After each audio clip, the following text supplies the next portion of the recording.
Wake up, gamers, because you're listening to Big Thing to Mention with Dan and Bob Video Games. I didn't plan an intro. Neither did I. Chris Wolfhard. Rest in peace, Johnny Hardwick.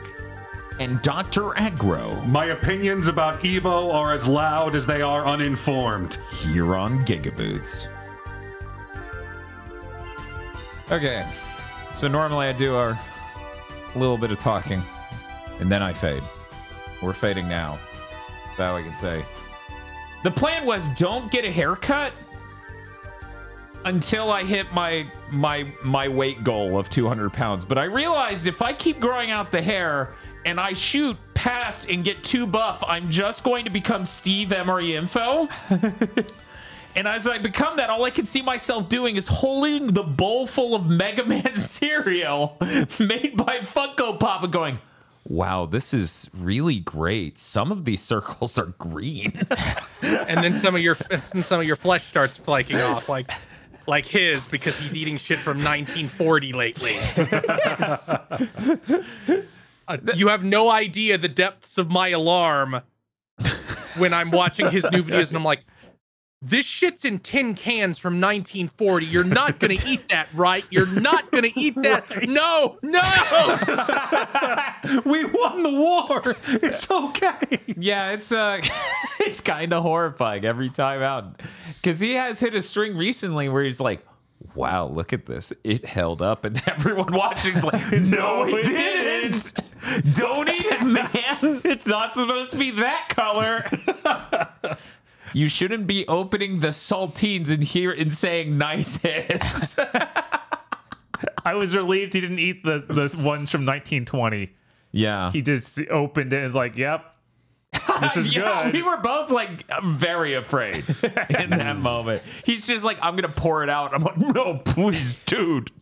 Don't do it. Anyways, we played a video game. But you know what else we did? We watched the Twisted Metal show and did a podcast about it, and it was good. What the hell? Right? It's not supposed to happen. That was a fucking arc I went on. They're like, we're gonna do a Twisted Metal show, and I'm like, good. It'll fly low enough on the expectations and budget level to get away with some shit that The Last of Us wouldn't, right? Or any other important show wouldn't, like the upcoming God of War show, which Amazon is working on. Why is that a show? That should have just been a movie. It's gonna be so fucking bad. One, yes, should have been a movie. Two, I'm mostly just pissed off because you know they're skipping to God of War 2018. They already said they're skipping it, which is so sad. It should have been nothing. I never thought of it that way. We have an incredibly cinematic way to enjoy the story of the last two God of War games. It's the fucking God of War games. What? Yeah, I don't see, like, with Last of Us, that gets like the boomer brain, that hits like the boomer brain disease where they just turn off if they see magic because it's just zombies and science. Yeah. But the moment Kratos like lifts that really heavy log in the opening, every single person over 50 is gone. Maybe. I feel like with enough superhero movies, maybe we've gotten to a point. Those are superhero movies. I feel like they can make God of War grounded enough. Like, they'll take out every single thing that where it's like, oh, this is cool and fantastical. And they're like, oh, now it's like watching Hercules. Well, see, it isn't going to get the boom. It isn't going to get the boomers anyway because it's not going to air on TV the way The Last of Us did. So it's literally just going to be for no one. That's how you know it's an Amazon show. It's going to be roughly similar in tone, quality, and audience to the Jupiter's Legacy show that Netflix did. I'm going to have to trust him that is a show they did. I believe you. I mean, if it turns out that good, cool. Yeah. That's a miracle in and of itself. But yeah, I had hope for Twisted Metal very early on because of that, because it might sneak under the budget restraints and expectations and other things, and then text started coming out about it. It's like, oh, he has to travel across the country with this mute lady he knows nothing about, and I'm like, oh, this sounds fucking terrible. And it's like her name's Quiet, and I'm like, ooh, and an original character for the series too. We're so fucked. And then they show that trailer for whatever reason at the Game Awards, was it? I don't remember. It's just like, Sweet Dude's Yes, gonna it be was funny, and he's gonna beat up the main character, and it's gonna look terrible because it's physical action in a streaming show. I like how you're slipping into Will Arnett to describe it. Yes, I am describe the scene with Will Arnett into into. Will Arnett, aren't I? I have a problem, okay? I transpose people's names. It is a fact. We all know it happens. And I was thinking of wrestling at the time. How often do you have to pen that as a context to justify things you've done? I live in the Florida Panhandle. Every time I talk to a cop, that is a phrase that I have to say. Officer, in my defense, I was thinking about wrestling. I was at thinking the about time. wrestling and how much I respect the troops and how important the blue line is. Look, have I Mouse. said that you look very nice? Have you noticed I'm white? Okay, let's keep going. In my defense, every time I've seen the Muscle Buster performed on television, the person survived it. Holy shit. How was I to know that those muscle groups could not withstand that level of torsion? Also, Bob, I had a genius epiphany in the time. I told Bob, because the whole thing, I cannot be the gamer gone ripped unless I get ripped via gaming. That's my stance. Bob disagrees. He's like, you could go to a gym, dude. It's fine. Get out of my house and go to a Just gym. go to the fucking gym, please. I was like, I need to get weights to lift with my arms to even this out. Otherwise, I'm going to end up with a freakishly huge right bicep, and the left will just look like a normal arm. And I'm like, wait. After weeks of thinking about this, I realized I can own that as long as I always cosplay that guy from Yu Yu Hakusho who does the running, like, what do they call? Like, it was like the right arm lariat, I think. bomber or something. Yeah, it He was had some some kind of bomber. ludicrous name where he's like, I'm going to run so hard into you, my bicep will kill you. And I'm like, this dude is fucking amazing. That makes no sense. I love that dude. Anyway, Hibano? I The think dude that's right. from the dude from the fucking Ginkai's tournament? Yes, that guy. Yeah. Okay, so the reason he calls it the big arm bomber is because when Hulk Hogan wrestled in Japan, he called his finisher was the clothesline. He called, I think, the axe bomber. Cool. Those are dots you could connect. Go ahead. Anyway. And then the Twist Metal show came out and it was good. Weird. That was weird. Mm-hmm. That was weird. Yeah, I was really unsure about for like the first 2 episodes, and I was like, wait, what? I was like, No way. Episode 2, I was like up and down on. Episode 1, I couldn't figure out, because there's stuff at episode 1 where I'm like, oh, it's going to be that exact terrible show I imagined. That was crazy. That was absolutely nuts. If you haven't watched it yet, go listen to that podcast, because you're just listening to 4 guys go, how is this not terrible? We have a long history of watching streaming shows that are terrible at best. Right? Yeah, there's one that's going to come out in 3 weeks that probably isn't going to be nearly as good as Twisted Metal. I'm sorry, I can't watch that one. I'm playing Armored Core. I thought this was going to be my mom said I'm not allowed to watch that. It seems like that's one of the violent animes. I could get a note from my mother. Yeah, you can. Let me I can't watch anything rubber based. You just tweet an image of the note sitting on the desk. This is my mom's note saying I don't have to make this content. Oh my god. That I would die. Oh my God.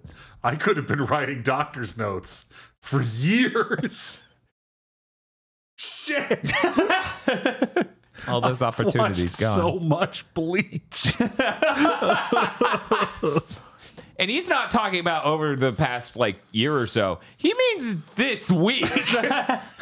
We haven't recorded yet. We're doing it after this, but this is the first week we've had to do the 10 episodes at once thing. And holy shit, is that a ride? So look forward to that sometime soon. Patrons, other people, patrons. you have to wait a You little have to bit wait longer. a month. You have to wait 5 weeks. Oh man. Anyways, we got to talk about video games. Yeah. Not Twisted Metal, which is a show and definitely not a video game. Not anymore. Don't worry, it'll be a live service video game soon. It sure fucking will. fucking Pet Cemetery ass motherfucking bitch of a situation I'm in. They're like, Jim Ryan doing a fucking soy face as he introduces the Twisted Metal that costs $60 and has a battle pass. No, I'm sorry, $70. If they Destruction All Stars Twisted fucking Metal, I'm gonna be so mad. Yeah, I don't understand how they can't see that live service games cannot be $70. I don't know if I told this story on Big Things, so I'm gonna cram it in very shortly right now. We went to GameStop earlier this year, and they were like, "Sir, you have a pre-order you haven't canceled." And I'm like, what game is that? They're like, Destruction All Stars. And I'm like, that's hilarious. That didn't come out physically. That isn't a game you could buy. That didn't happen. And they just had a blank look on their face because they have no fucking idea what Destruction All Stars was. But yeah, that pre-order was from when it was going to be a launch title for money.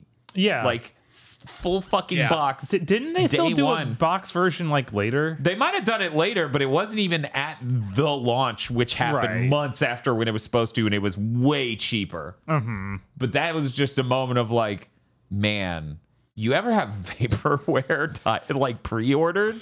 That's what it felt like. It felt like if they were just, sir, you still have a pre-order for Duke Nukem forever? I don't. Would you like to pick that up? Blow it out your ass. And then I kicked the glass window open and they didn't get the joke and I ended up in prison. Officer, I was thinking about wrestling at the time. Somebody needs to make like a voice changer using use an algorithm on it that's powered by AI to detect if you're doing a Duke Nukem impression and it bit crushes your voice. I think that's possible.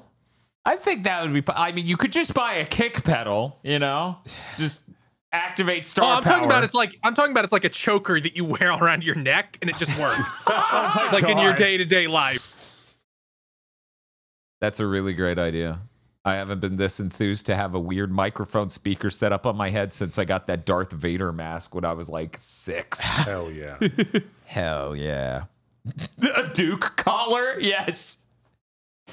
If you commit certain crimes, the state in which you live in may strap you with a Duke collar. Same idea, but for doing Solid Snake's voice, but it doesn't filter it. It just injects you with a lethal poison because I'm tired of hearing bad Solid Snake impersonations. It is the year 2023. Mario and Luigi's a really good game. Yeah. That is way better than Paper Mario. Yeah. The first one, because that's all we played so far for anyone who's not paying attention. That soundtrack is also way better than Paper Mario's. It is not a weird circus symphony. What a surprise. It's like it had music instead of not. Instead of fucking nightmare. That was fantastic. That was a great time. I enjoyed that game very, very much. It had ideas. It was engaging. It was quirky. It had amazing animations all over it. Yeah, I can't believe how much animation it had. Yeah, all the DS ones look really great, and then on the 3DS they attached the Soul Vacuum to the franchise. Yeah, I've seen the comparisons now. I've seen what they did. Because when they get to the 3DS, they remake the one we just played. They go, hey, here's that.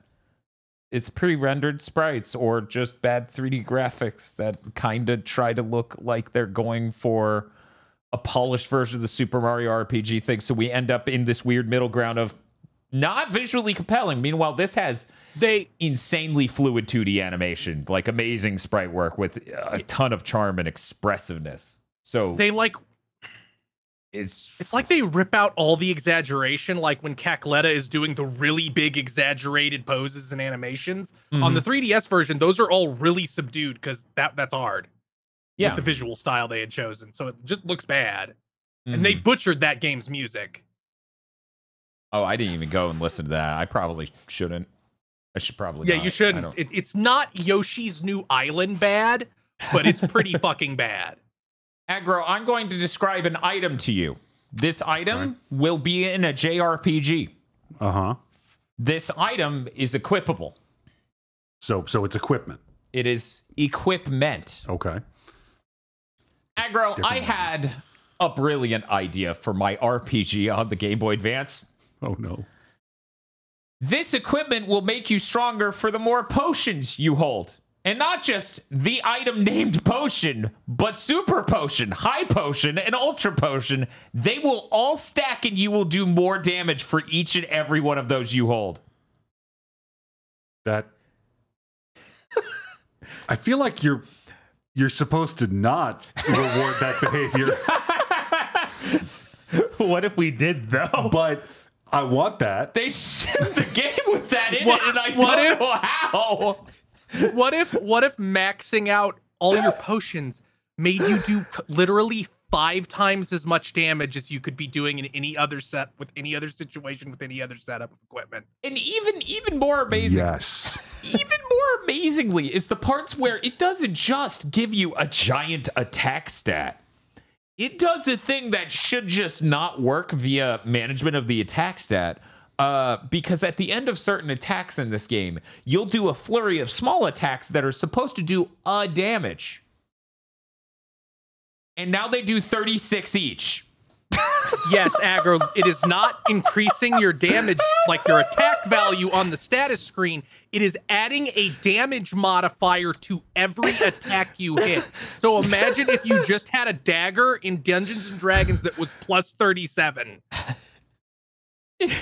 Every Koopa kid was blown up on impact. Yeah, literally every boss near the end of that game is just like, oh, they're vaporized. They're like, wait, don't do it. And then Mario does it. I have a mechanic you should interact with. Yeah, once you guys got through the Flawless. opening of the final boss where they just try to kill you frame 1. Uh-huh. After you got past that, I think you killed her in like 3 attacks. Yeah, Bob picks up the controller and he's like, yeah, there we go. We did it. This ultra insane form that has all these attacks. I hit it a few times. It's dead now. I was able to dodge it once, and that was enough. Right? That was fucking hilarious. What a fucking... It's like the last 4 story bosses in Octopath 2 felt. That's like you did my chapter 4 first, right? No. Ultimate combo. That's the best. That is sick out of its mind. Yeah. What maniac designed an item to do that? Now here's the fucked up part. Somehow the rest of that wasn't it. You can buy this item, and there is a better version of it you can buy. So both Mario and Luigi are just Dr. Livesey walking into the fucking Koopa Castle. What is it called? I don't even. It was like, like a mushroom real, pants or something? It's like the Mush Power Badge or yeah, some the shit mush like that. the mush badge. Holy shit. And Mush Badge Plus. So yeah, every mushroom, and you can just buy mushrooms, and we had 99 of that, and then damn near 99 of the next one, and they even scale it. They're like, well, obviously the super mushroom should have more of an impact than the normal mushroom. My penis is about to explode off. What do you mean more impact? Like, I'm always a fan when a JRPG like buries a mechanic, and like people probably won't do this, Right. So we'll put some really powerful shit at the end of this weird jank combo. Mm-hmm. Potions. This isn't. Yeah, and this isn't at the end of the game. It's halfway through. Yeah. They just give you the fucking obliterator. They give you the biggest gun in the world. That's so good. And like, here's the thing: we stream a game like Evergrace, and Evergrace made the mistake of giving us a thing that's kind of doled out slowly. 3 of them right next to a door that will reload the area. So we just kept running in a circle, grinding stats insanely like this. That sounds like some FromSoft shit. That's an oopsie. This fucking item's whole purpose is to what if they just threw sparkles in Bowser's face and he exploded? They're like, well, Mario likes mushrooms. We should take advantage You of walk this. into you walk into Bowser's fucking castle. He's like, Mario, you're finally here, and then it does like a reverse shot, and it's just Gogeta standing there doing the Stardust Breaker. Yes. It really felt like that every time because every Koopa Kid's just like, I'm gonna get out and attack a baby. The like, I have a bomb next to me. It's gonna go off in 5 turns. What are you gonna do? Oh, yeah, halfway through the Koopa Kids, there's like, I'd set up a bomb in 5 turns. We both die. And I'm just like, you won't see 1 turn from now. I haven't counted that high in the last 10 hours. The bomb runs away after you kill the Koopa Kid. Yeah, it's so good. The bomb's like, fuck that. I'll go blow up over there. That'll be better than what just happened to him. This is so fucking good. What an unhinged fucking thing to be in the game. But yeah, the music's really great. The animations, I cannot stress how charming they are. They're so good. Thor High Heels put them in a Patreon bumper. Because of course he did. They have an idle dance nonstop where it's like, oh, you're on an attack screen and you're trying to figure out what Luigi's doing. So he's just going to like do this the whole time. And he's really into it. And I'm like, oh, this is like one of the best animations I've ever fucking seen. Thank God it loops. Thank God this is most of the game. This fucking rules. Yeah, I still wish that we went to more kingdoms. Being in the Bean Kingdom the entire time eventually became hilariously like, why is everything a bean? Yeah, I thought we were going to visit a bunch of kingdoms, but they're like, no, you cross the border to the Bean Kingdom, and now the game happens. And I was like, oh, I thought we were just going to cross a lot of borders. I like that part where you get Fuck. 999,999,999 Mushroom Kingdom coins, but due to the conversion rate, it's only 99 Bean Kingdom coins. Yes. That was really good. That was really good. That game is very, very funny. I do need to note, what was it they were bean fruits. Yes. So there's a quest that is a classic filler quest, like near the end of this game. I would say in the last 15%, 10%, somewhere in that range. They're like, these Yoshis are so hungry.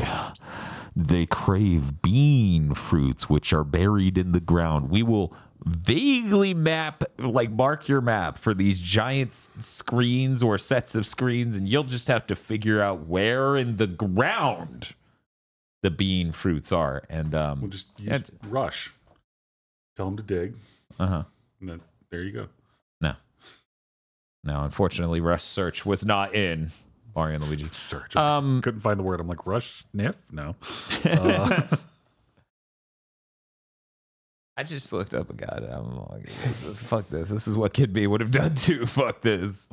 So, turns out they're all in the middle of a circle of flowers. So you just go there and then you look around and then you go, there it is. And then you dig a hole. And sometimes they have to make the circle weirdly shaped. So it's like, oh, it's on the left side of the circle of flowers. Because it's 2 tiles. Yeah, because they didn't make it right. It's like, on. Bob's deranged. He's like, this game made me dig 2 holes. Fuck off. They have too many powers on the overworld. They are not managed well. And that's got annoying as we need to switch between like 4 different things between the 2 characters. Here's the thing. You're describing it as a problem with too many powers. And that's not the thing. I mean, yeah, it's a button layout. That each Mario Bro has 4 different things they could do, and you toggle them with different shoulders and then do different face buttons to do them. And they do different things when they're not the lead Mario Bro. So you will countless times end up in a situation where it's like, okay, I need Luigi in the back so he can shove the hammer up Mario's ass and then toss him over this thing.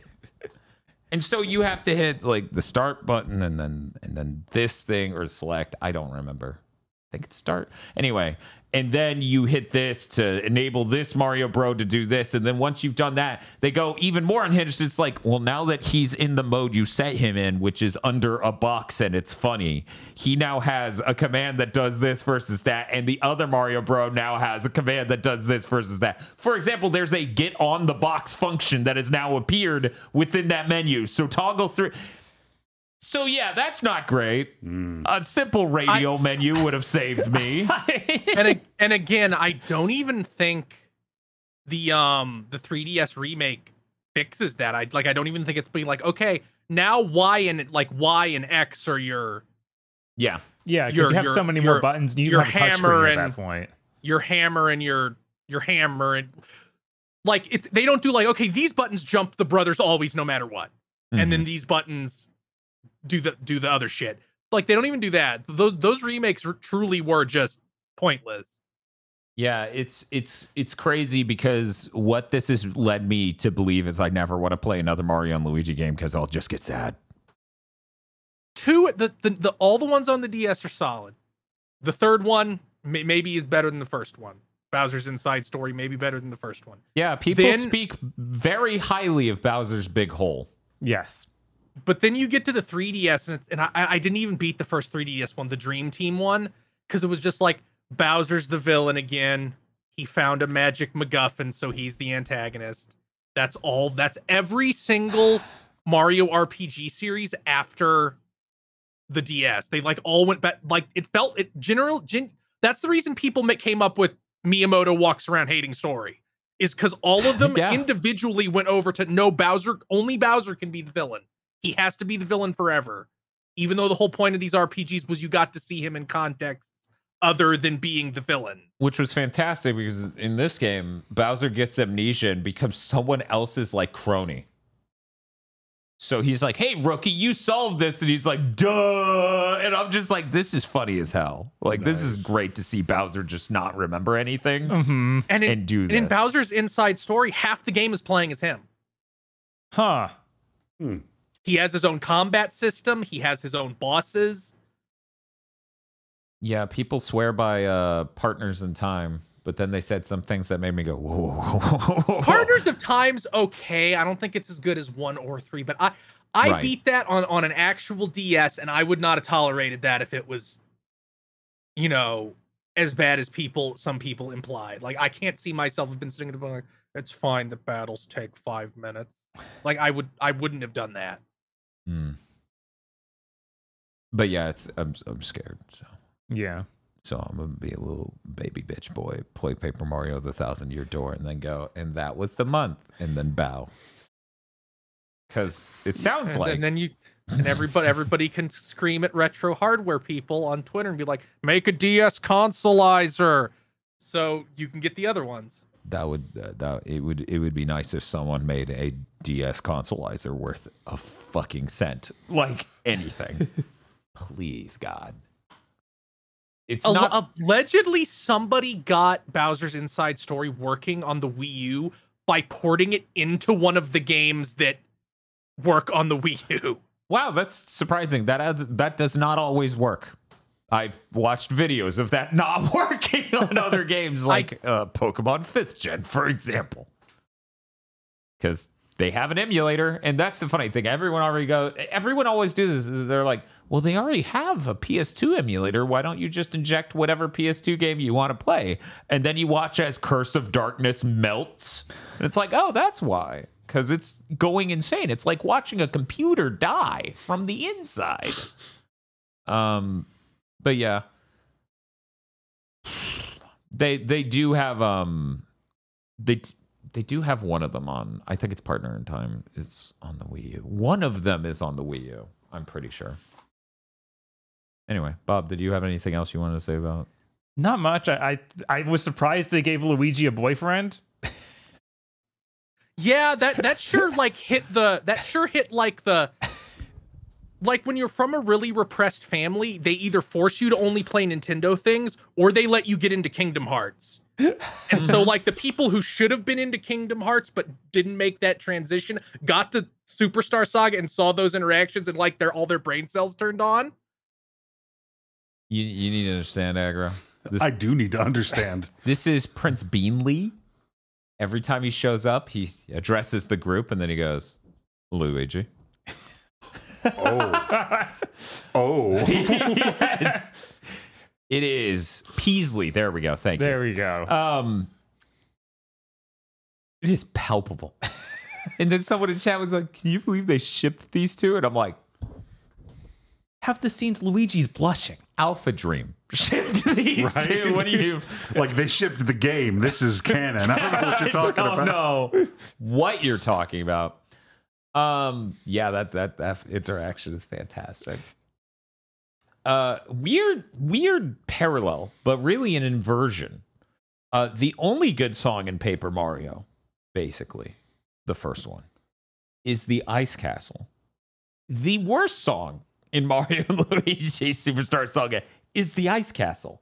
It's 4 seconds long and loops, and that is the longest dungeon in the game. Yep. Even with our insanely... Boo. Yeah, right. We just sat there going, bibbidi bobbidi boo, put it together. What do you got? Even when we were so overpowered with that mushroom equipment, it still took the longest of any dungeon. It was crazy.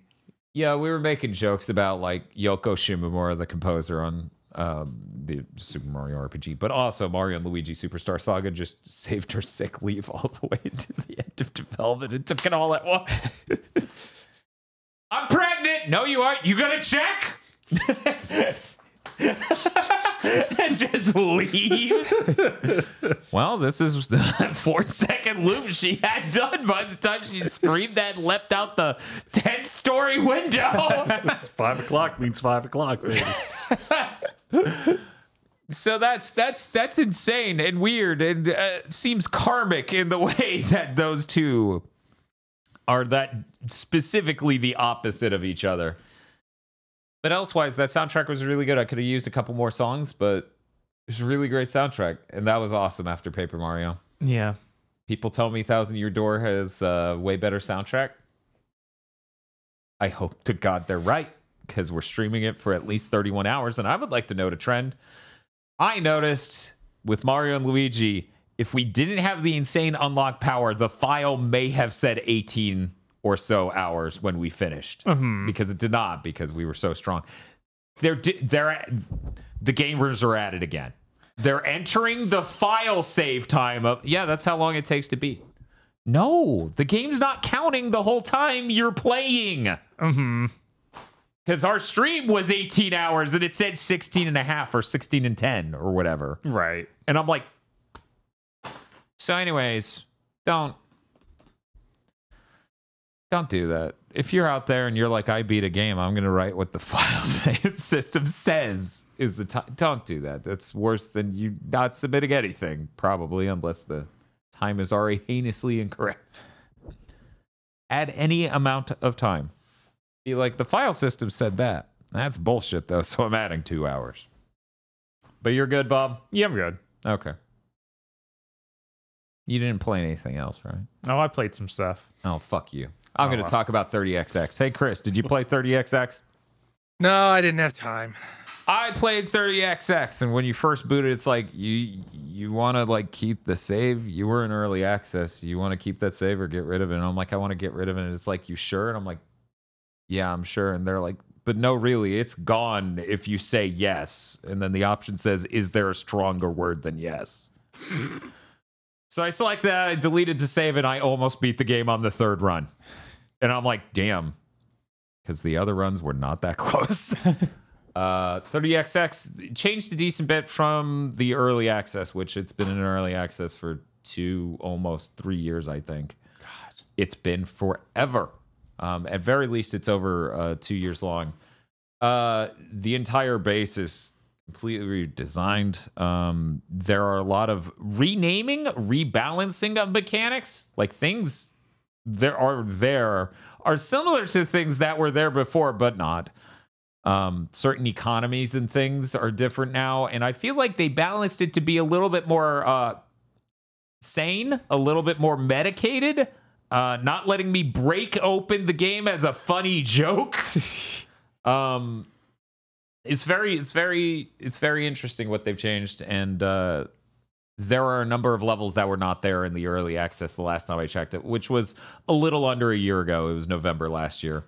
Those levels are really cool. They basically made wall rangda bangda that isn't a nightmare, which, you know, it's easy to not make it a nightmare. Don't make the wall spikes, you fucking assholes. Don't make the floor spikes. Don't remove the floor that's safe. Don't make it a face that shoots its eyeballs at you. Plot gears are pretty cool. For anyone who's never played 30XX, it's basically a Mega Man game that's a roguelike. It's a Mega Man X game that is a roguelike. You can play as their parallel to Mega Man or their parallel to Zero. That's it.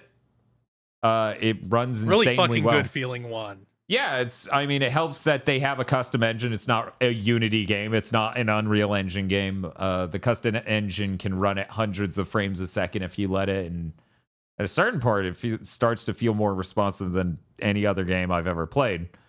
Yeah, I really enjoy it. And the soundtrack's really, really good. They actually did change out some of the songs that were there originally for post victories, and they also made it when you hit a mini boss, the song changes and also changes volume.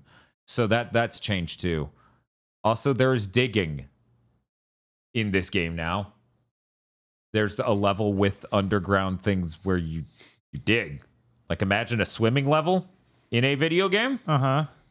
That you hold down and you go down. Weird. Yeah. All right. Yeah, they have a number of different levels where, you know, they have unique mechanics per level. They had that was new for me, and they have a gravity level that is also a water level. And the way that plays into the mini boss is pretty neat and interesting, like really unique. Because not only are there Gravity Man style gravity fields that you step into and then that flips you. This level specifically has like mechanisms to move the water up and down, and projectiles may or may not get affected by that, as well as enemies. Yeah, they had a lot of interesting ideas with this game, and I'm really enjoying it. And it still has the I forget what they call it, like classic or something, but it turns it into a stage select, like select the stage you want to do, go try it, etc. They still have that. I haven't booted it up. The thing came out last Yesterday? night. Yeah, so I haven't had a whole lot of time, especially since I'm working on a video. Yeah, I think Mega Mode is correct. And of course, they have the level creator made by the person who made the level creator for Mega Man Maker. So that thing's fully in the game now and incorporated and not a separate booted executable or what have you. And I haven't had time to check that out too, but this game's really great. It's going to end up on my Game of the Year list, of course. Like, I put in 32 hours into it before today. So, anyway. Bob, you also played 30XX. I also played 30XX. I waited all the way until now to play it, since I was waiting for it to exit early access. Does it have... Did you buy... I bought it like a year ago. Okay. I was going to ask because I didn't know if there was a launch discount. Anyways, go ahead. I was surprised that this game still does not feel like it is left early access. Like, the intro is a single tutorial level with a couple lines of dialogue. And then some of the text doesn't properly fix the text boxes, and it didn't detect my controller right. So I had to reassign all the buttons, and even once I reassigned them, they were all like labeled wrong. What but controller worked right. are you using? The DualShock 5. You mean the DualSense? Yes, the DualSense. Mine worked fine. I don't... Yeah, that's weird. fine. That's Okay. weird because mine worked. I only played it in early access, but it worked fine there. Yeah, it's like... Did you boot it in big picture mode? No. Okay. I don't know. But yeah, just lots of weird little problems like that, and then nothing's explained from like all these weird things like, oh, this power does this if your corruption's 100%. I was like, what's corruption? Yeah, I don't know what corruption is. Yeah, and I felt like I was running into a bunch of that. And I was like, okay, I'll wait until they're done.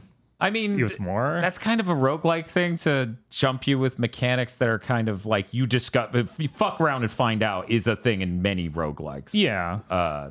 So a lot of this does come down to that, but I still haven't run into corruption at all. Like, yeah, and I almost beat the game. I also, for some reason, a weird burnout system started activating sometimes, and I couldn't figure out why. Like, I'd shoot too many times, and I have a bar above my head, and it'd fill up, and I couldn't shoot anymore. I assume it's a thing you picked up. I don't know. There's just a lot of weird things like that made me less interested in playing it. And also, man, I feel like the art style, it generally looks nice, but I had a lot of trouble figuring out what platforms I could and could not, like, wall side grab onto, what I could and could not jump through. Like, they all look like the same little thin platform, but they have so many different stipulations for what it could be. Yeah, if I were to have a complaint about this game, it would be the readability of environments and the obviousness of, like, what is a thing and isn't a thing for how you physically interact with it is a problem. Yeah, that and the enemies I have that problem with sometimes too, because I'm like, that's a object that's shooting wind horizontally in this level. I can clearly land on that. It looks like a platform. Oh. No, it's gonna an enemy. It hurts. Yeah, it had a face. Yeah.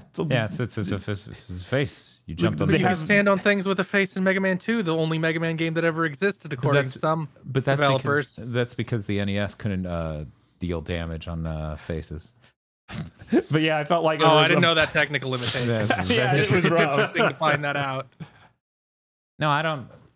Some video games, you find out you can stand on a thing and you don't. You take damage.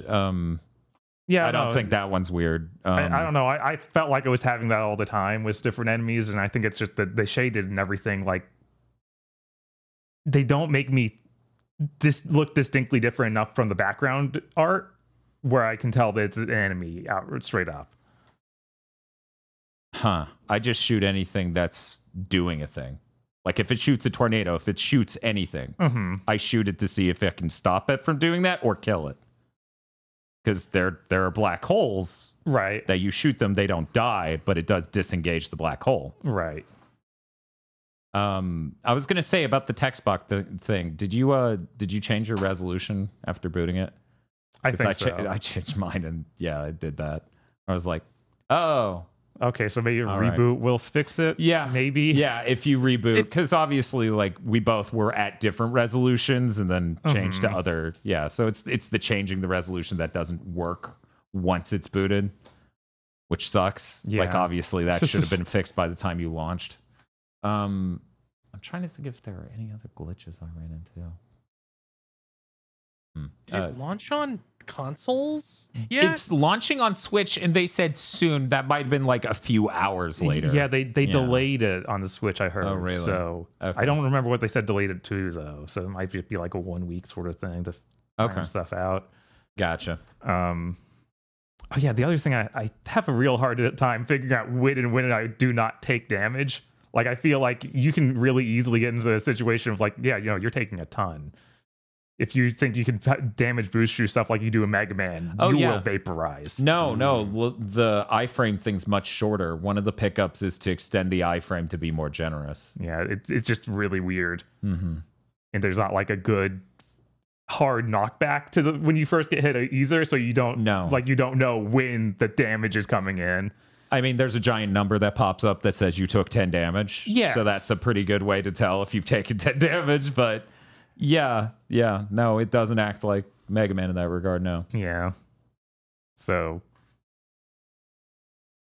it's okay. I might go back. I might give it another few months to see if they add more story. It's really weird to have almost none. I still, I don't know what the deal is with the story because I too thought they would add more. Like the weirdest part is they did add more to that tutorial since the last time I had played it.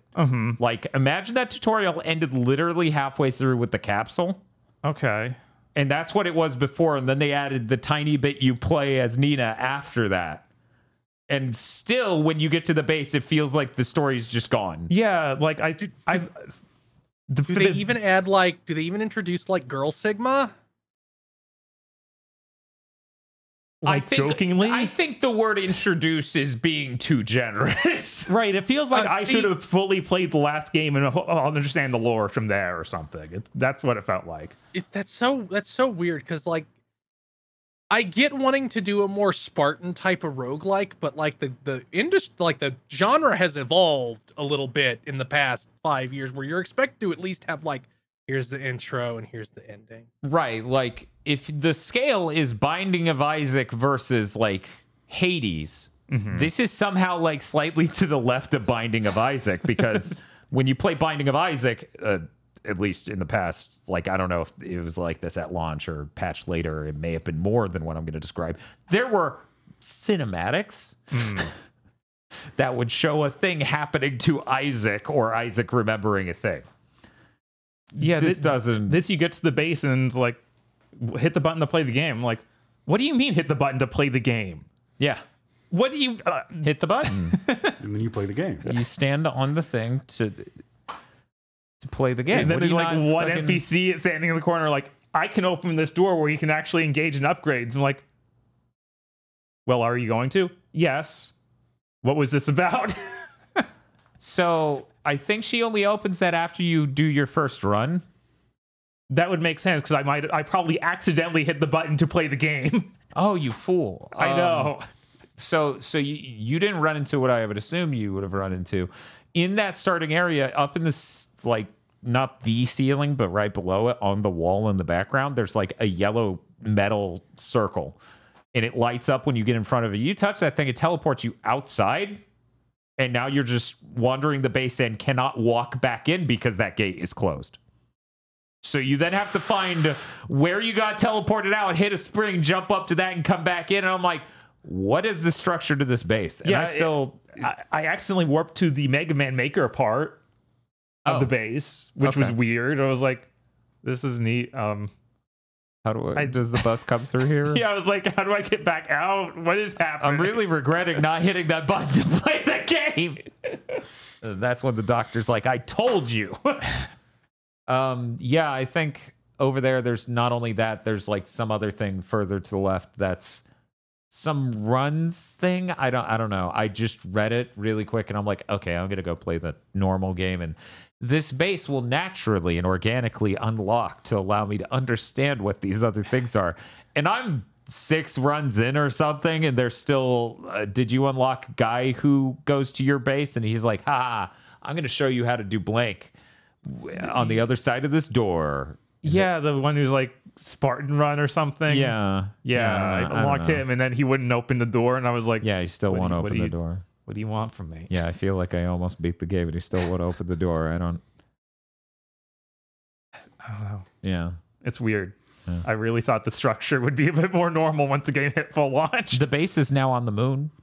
Was it not before? No, it was the sky level. They basically made it out of assets from the sky level. Okay. And now it's like bespoke assets. And I'm like, that's cool. Man, imagine if you put some story here to unlock the rest of this. I did climb up to the top of the base. Uh-huh. And there was nothing, so I went back down.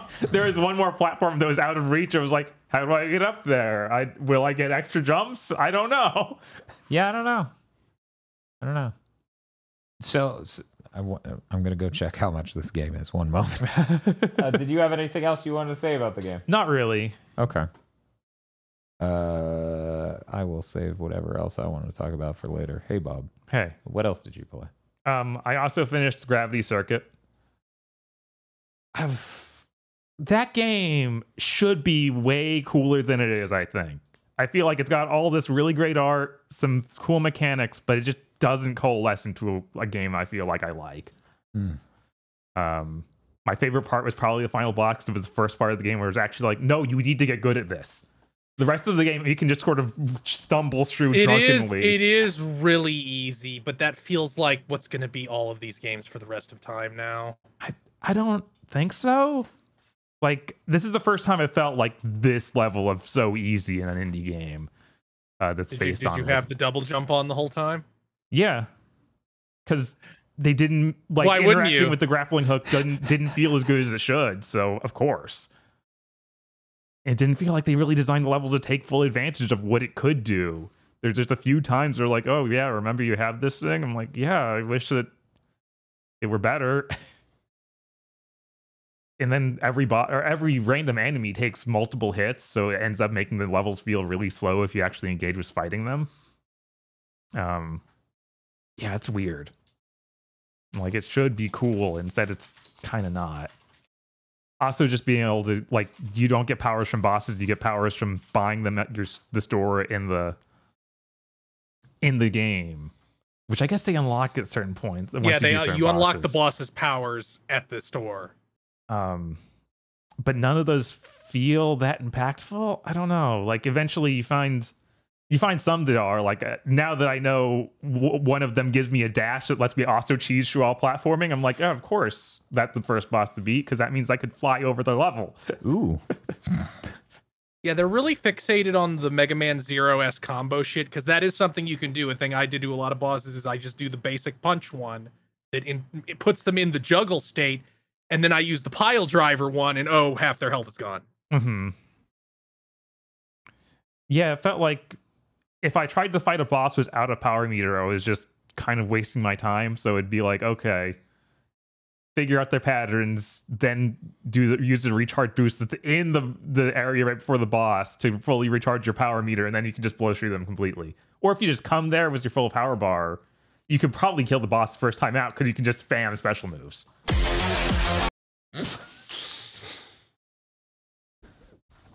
Yeah, it's weird. But yeah, that's all I really got to say about that, unfortunately. Okay.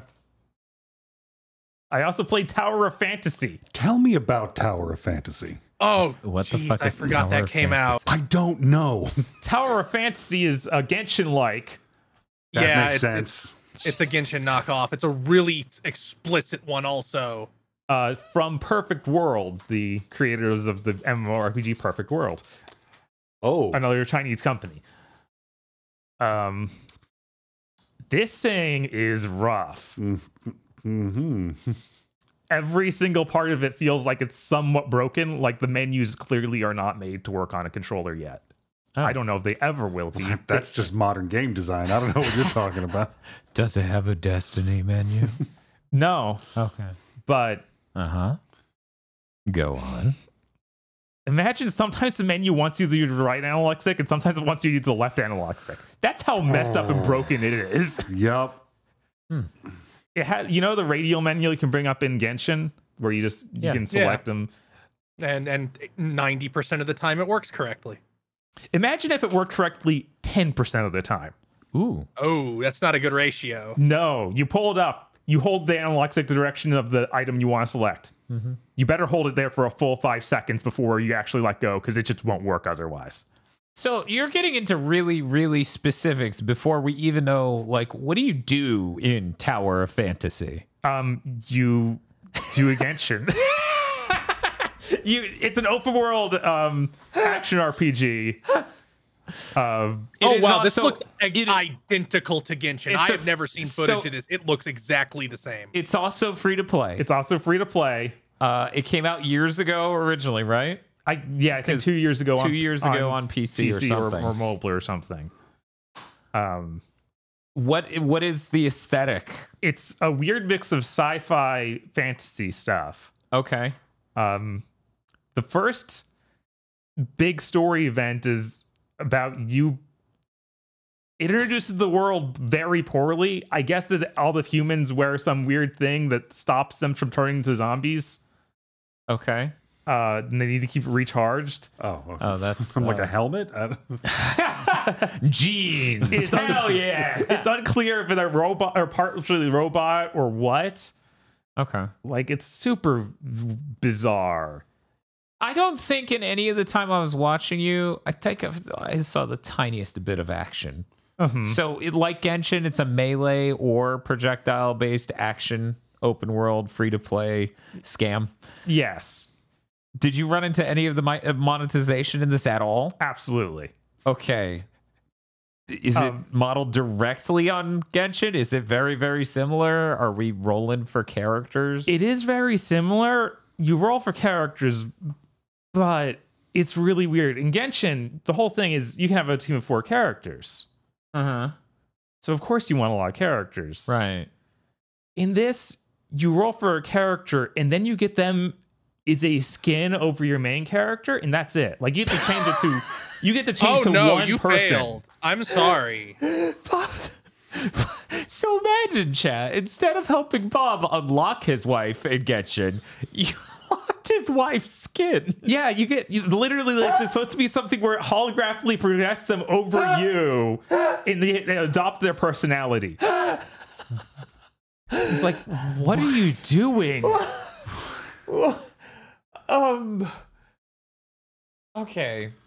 You were telling me some weird stuff about how the story unfolded for you and something about time skips that you felt like members of your team were gaslighting you and weren't real or something.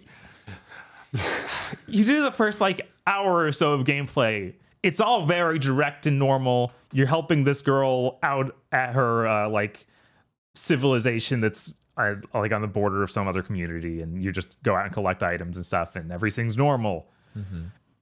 And then she starts turning into a zombie because of that thing I mentioned earlier. Right. She didn't wear jeans. Yeah, she didn't wear jeans. Yeah.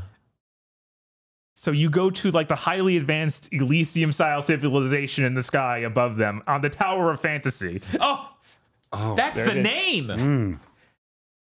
And then they're like, it's been 6 months. We found her. She's a robot now.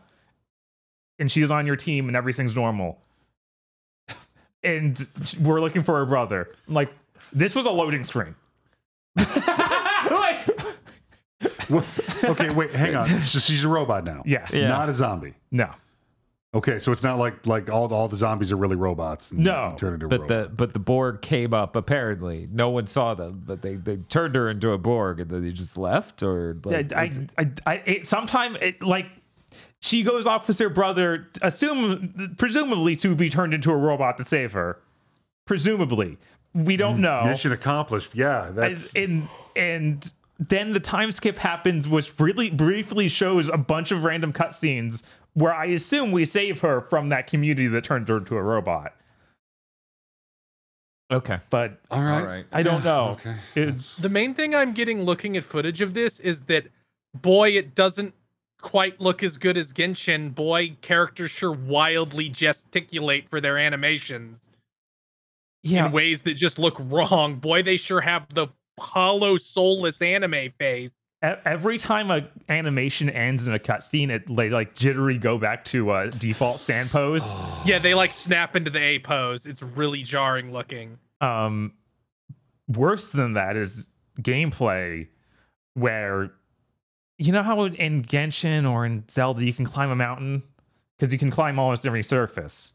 Yeah. It has that, but imagine 50% of the time when you get to the top of the mountain, it'll glitch out and she'll fall back down the mountain. Like you'll hit the top, you'll hit that, going over the final ridge will make the animation glitch out in a way that pops you off the mountain and you fall.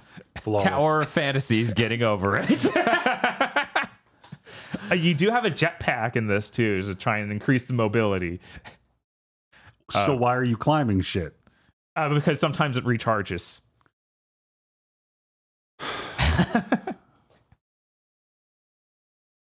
Sometimes it recharges. It's not a good thing about anything ever. No. You want a thing, if it recharges, to recharge always. The audio is also really strange in this. It defaults to Chinese, Okay. which is whatever. If you're releasing in the States, you should probably default to English. Yes, what I found weird is English is an option. Okay. You can turn it on. It's like, yeah, we have up until chapter 10. It's like, that sounds like pretty far away. Unfortunately, when you have the English selected, some of the characters just start talking Japanese. Just What? Randomly, not even all the sentences from one character. Just once in a while, they'll switch to it. This sure sounds like they didn't So there's no oversight on the pronunciation of things. So one dude's named Palu. Half of the characters call him Paul. And they do so like also intermittently. Like the same guy will call him Paul and Palu. What is this fucking aught anime dub? Right? This is some manga entertainment shit. Right? You want to know a Genshin Impact if it came up and bit you on the dick?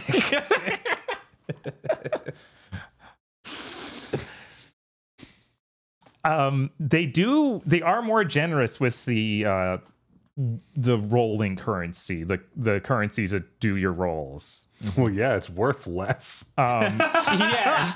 So you can actually find what would be a roll just sitting out in the environment. Like you literally open a chest and sometimes like, here's the orange orb that lets you do this. Which the loot box has got a really cool animation. They fire an orbital laser at you to drop your waifu. Nice. Waifu extreme. Yeah. Woman and machine. So I was able to roll a good number of times. Felt good, right? I hardly got anything. Oh. Because it's a mix of, it can be characters or weapons. So it's usually weapons. And the characters are weapons because they have like a certain sword or spear associated with them. Yeah. So you just have an insanely rare chance. And I got the same girl 3 times. Then I got one other character once. Cool. Great. Yeah, it did not feel great. And of course, you have to go to a separate menu to switch to them. Like, I don't get the former team at all. Oh, you don't, no shoulder button switch. huh? No. You have to, Yeah. Okay. When you switch all right. even though they are associated with a weapon, Right. you have 3 weapons equipped at once. Uh-huh. It does not, like, you choose the character skin completely separate from that. Okay. Yeah, it doesn't make any sense. So, Is Honkai Star Rail out on console yet? Not no, yet. not No, yet. that I'm really excited for. Allegedly, that Blue Protocol thing is going. The Amazon Bamco Genshin has been going through betas, and I have not heard a single fucking good thing. It looks like that's also just going to die on impact instantly. It does look really hideous. Yeah, when Bob was playing this at first, I'm like, is this the Bamco one? Like, they should be able to animate mouths better than this. I'm getting the distinct feeling that Genshin is going to be the only one of these that lives. Man, Maybe I've never maybe seen the Arc Knight that ones in will the- be good. Maybe the Arc Knights one will be good. They know what the fuck they're doing over there. Never seen that happen in the game industry where it's like, oh, this one thing's popular. Let's all line up to die. Right? that definitely It's fine. It's not isn't the Fortnite trend. anymore. It's not Fortnite. Hooray! There's a new one in town. It's not Rock Band or Guitar Hero or Fortnite. League of Legends. It was WoW for a solid decade. Yeah, it was. That was so funny. I feel like it might have been a little bit less than a decade. Well, yeah, just the slightest bit less because everyone ran out of money to make an MMO before they could do it for a decade. That made me look up footage of Blue Protocol, and the animations look weird. Like, it looks like they're trying to emulate an anime. So, like, when characters talk, they have very few frames in their mouth, like it's trying to be an anime. That might be interesting, but could just look terrible. Yeah. It looks like, from what I was able to tell from the Blue Protocol gameplay I watched, they're making something much closer to a straightforward MMO, so it's probably going to implode instantly. Yeah, this actually has more online elements than Genshin. You can see random people out in the world when you're walking around. No, I don't want that. I know, right? Well, I mean, maybe it does it based on region. Did you see a bunch of people who was like Sunny Day Joe, 850 Steve? Because Destiny did that, and that was the funniest part of Destiny. I'm like, man, the tower's full of a bunch of beachhead fuckboys. Did not take note of that. Yeah. Yeah, no, it Holy was so shit. good. It was so good. I was like, there are so many 850s. Why would you design a video game? Like, I am not playing a video game because I want to interact with the local populace. Right? Random people around me? No, that's not what I want ever. You know what? You know what bullet point one at like every Final Fantasy 14 thing for the past 3 years has been? It's been like, we're slowly reducing the amount of people you have to interact with to play the story. Eventually, it will be 0. Yeah, Yeah. When that locks in, that's when I'm getting back into 14. That's what it takes. Oh yeah, you get a customizable main character in this, which is surprising. that you then project a yes, waifu yes, over. of course. There's so many layers Yeah, of it's this like- where it's like, good job on making the system that is the least welcome thing possible. This game is making me tired. Yeah, Yeah. this is genuinely exhaustingly incompetent. Yeah, it doesn't make a lot of sense. Also, the whole time you're making the character, it's zoomed in like around like waist height. Uh-huh. So I didn't notice that the outfit I selected turned my character's limbs into robot limbs. Oh, I was like, that's weird. I literally stepped up to this person, they So- chopped my legs off. is that locked in now? Yeah, I don't think they'll be able to change it. Good job, guys. But I mean, I can now project a waifu over it, so... Sure, yeah. Load bearing poster. Bam. Anything else? No, I think that's everything I have to say So, about Bob, Tower of would Fantasy. you recommend Tower of Fantasy? No. I tried really hard. I gave this several hours. I even went back the next day to try a few more things, but it's just... Oh yeah, I even had a point in the story where it's like, you need to be level 19. I'm like, dude, I've been in cutscenes for the last hour. What do you mean? Where do I even go to level up? You didn't introduce an actual open world to go interact with. Oh, I guess I can go back to that one the town that the little girl got lost in. I can go back there? Yeah, because by this point, that was the cyberpunk super future Yes. city you were in, right? This game goes insane. Because after that weird time skip, it then's like get in the teleporter. We're going to the desert world. Okay, get in the car. We're gonna drive you into the cyberpunk city in the desert world. I'm like, what? Yeah, that was a little weird to see because it's supposed to be like Genshin, and Genshin's literally nothing like that. Yeah. Genshin's like, hey, there's this giant world. Go explore. It's cool. This is like, what are you doing? No, go to the next story event. We're driving you there. We're going to explore the splendor of the city. And what was it? You were in a small interior environment in this super city, and there's like some professional he's talking to. I don't know what the fuck's up, but the voices are really quiet like this. And this in the music that has no idea what this cutscene is about. It's just like.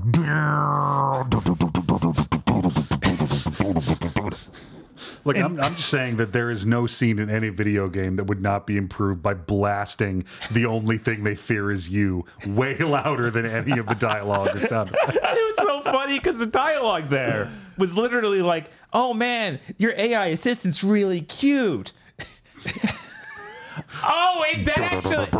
Yeah, in the middle of the. There were two kid characters. And I'm just staring at one of them. Like, my God. They just made this animation for this girl. They're like, it's a kid in the background of a dialogue. We need to give them some kid animation. So the kid's just like, and shaking its hands like Rochambeau. And I'm like, that's fucking hilarious that they did that. Bob's like, the kid next to him's playing with them. They're out of sync. Yeah. So imagine one of them's like, scissors.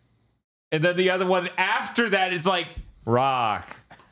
And they just do that infinitely throughout the. As this lady's like, haha, you'll have to make it up to me somehow, senpai. And I'm just like, what the fuck is this video game? Because keep in mind, 5 seconds earlier, he was in a desert. Yeah. Literally 5 seconds. Yeah. Great job. Oh, it also has mounts. You warp in your like motorcycle and it feels horrible, but you go faster. Cool. Can you like project anything on the motorcycle or? Not that I found. Yeah, this sure seems doomed. Yeah. What's in the box? Doom. So, Bob, did you play anything else? No, that was it. Good. Good.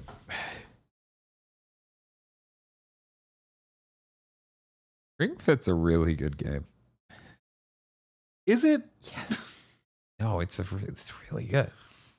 If this is how you know it's a good game. If they had made the same game, but instead of doing exercises, you just selected the fucking moves and hit buttons, it would still be a really great game. Which thank fucking God, because if that game sucked, like Wii Fit did, shit, I would have dropped it by now and been like, time for more VR games. I still have a grudge against the balance board. Yeah. Because it's like, you know, stand at the balance board. Stand normally with your feet shoulder width apart. I'm like, I can't do that on this Fisher Price piece of shit, my guy. Your balance is off. Yeah, it is. Sir, you're going to have to buy a second. Don't you fucking say it. Dude, if they programmed it to where I could get 2 balance boards, I'd have done that in a heartbeat. Holy shit. Fucking launch Wii Fit in large mode. Engage. What was it? There was that fucking YouTube short that's like, by the way, there's a hidden sound in Wii Fit. If you get on and you're a certain level of obese, this sound is in the files, but it does not play, and it goes like womp womp as your meat just bloats up. And I'm like, what the fuck, Wii Fit? Anyway, so Wii Fit's a fucking piece of shit. Ring Fit's amazing. I genuinely wonder what the controller is for the Switch 2, and it can fit into, the Joy-Cons do fit into the ring con and the leg strap in a way that most controllers historically made absolutely could not. Right. And since they have to redesign the Joy-Con a bit to, fix the horrible connection problems that they obviously have and the fucking drift issue, I do wonder if the second Switch will have a controller type that will even allow for a ring fit. And if it does, if Nintendo wants to make another $700 million. Yeah, I assume that it'll have back compat with the old controllers for playing stuff like that. Sure. But going forward to a new Ring Fit, yeah, I don't know. Yeah, I don't know. They could even be like, hey, the Ring Con is its own controller now. It doesn't need something attached That's to it. what I was thinking, right? I'm like, if they don't have a Joy-Con-like thing coming into the Switch 2, maybe they just sell you the controller with the thing, which does bring up the price, but it could, be a bit more designed specifically to do what it's doing. Yeah, also they never shy away from making custom controllers that are very expensive. Look at Pokemon. That's true. Nintendo has never once shied away from that. Never fucking once. They sold like 20 million balance boards. Yeah, they sold the balance board and that shit couldn't even fit aggro. Fuckers. I mean, to be fair, there's not a lot of consumer-grade electronics that can withstand me standing I on bought them. this Samsung television and it can't even fit aggro on it. It's so fucking thin. What is wrong with you? How do I? So one of the funny failure points that I'm experiencing in Ring Fit is that it is built on Joy-Con technology. So one of the exercises in this game, and actually a rather good one, very effective as a move, is planking. So lie flat as you can with your feet on your toes and your thighs fully extended, and do this. And then once the exercise starts, lower yourself. So that way you arch up and hold that. And then, let's say theoretically you're fucking exhausted and you collapse on the leg strap and Joy-Con. It'll disconnect. Your thick thigh is too much for the Joy-Con to communicate through. It's like, bro, we lost you. And I'm like, yeah, you did. As I'm just splayed out. That might be a limitation that could be fixed with a new controller. That way Ring just goes, dude, are you okay? We keep saying drink and take a break every 5 minutes, but you never do.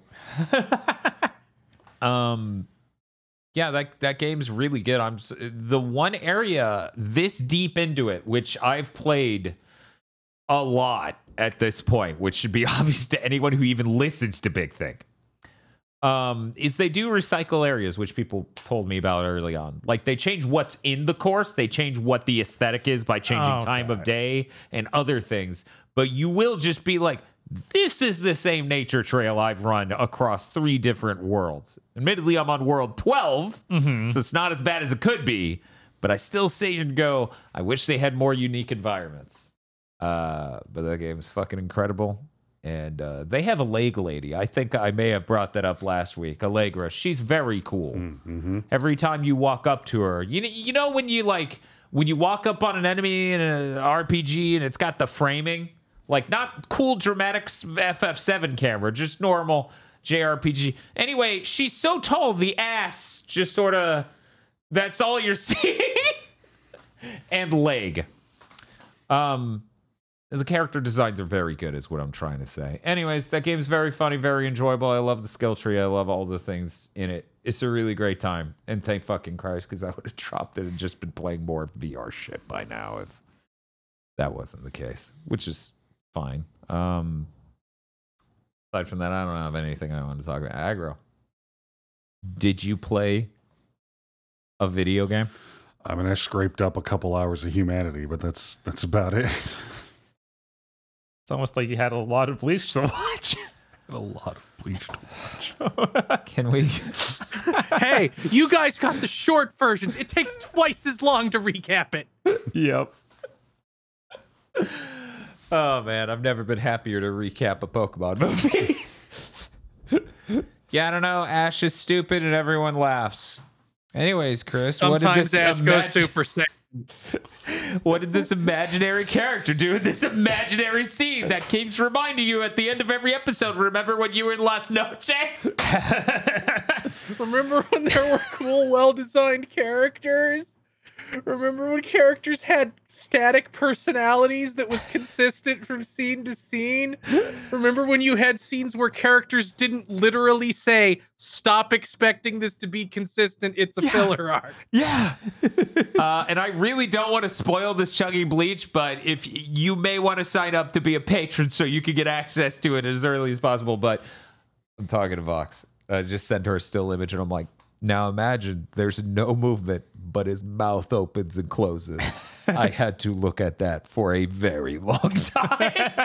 That was all the animation they did this time. Anyway, hey Chris, what did you play? I started streaming Star Wars Knights of the Old Republic. That is the first modern BioWare game. I am streaming the Xbox version, backwards compatible on Series X. It's sure funny how obviously their first one that is, because they hadn't quite figured out like how much characters should talk with voice acting when you're not talking back because you just select text options. Mm-hmm.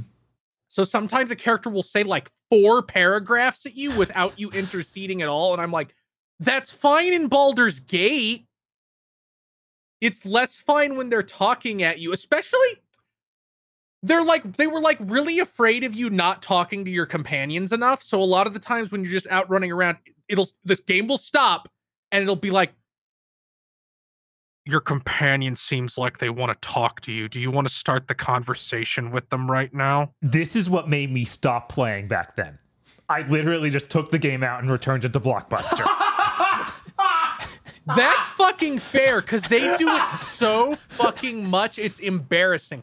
They had like the same character do it to me within the span of 10 minutes. Yeah, I think that's what broke me of like, again? We just finished. I want to walk across this one street. No. Oh, no. It also has this problem of like, this is the first video game in human history where they played up the, you can be good or evil, your choices matter. So you're the like evil player character in KOTOR is like the most boring evil character in human history.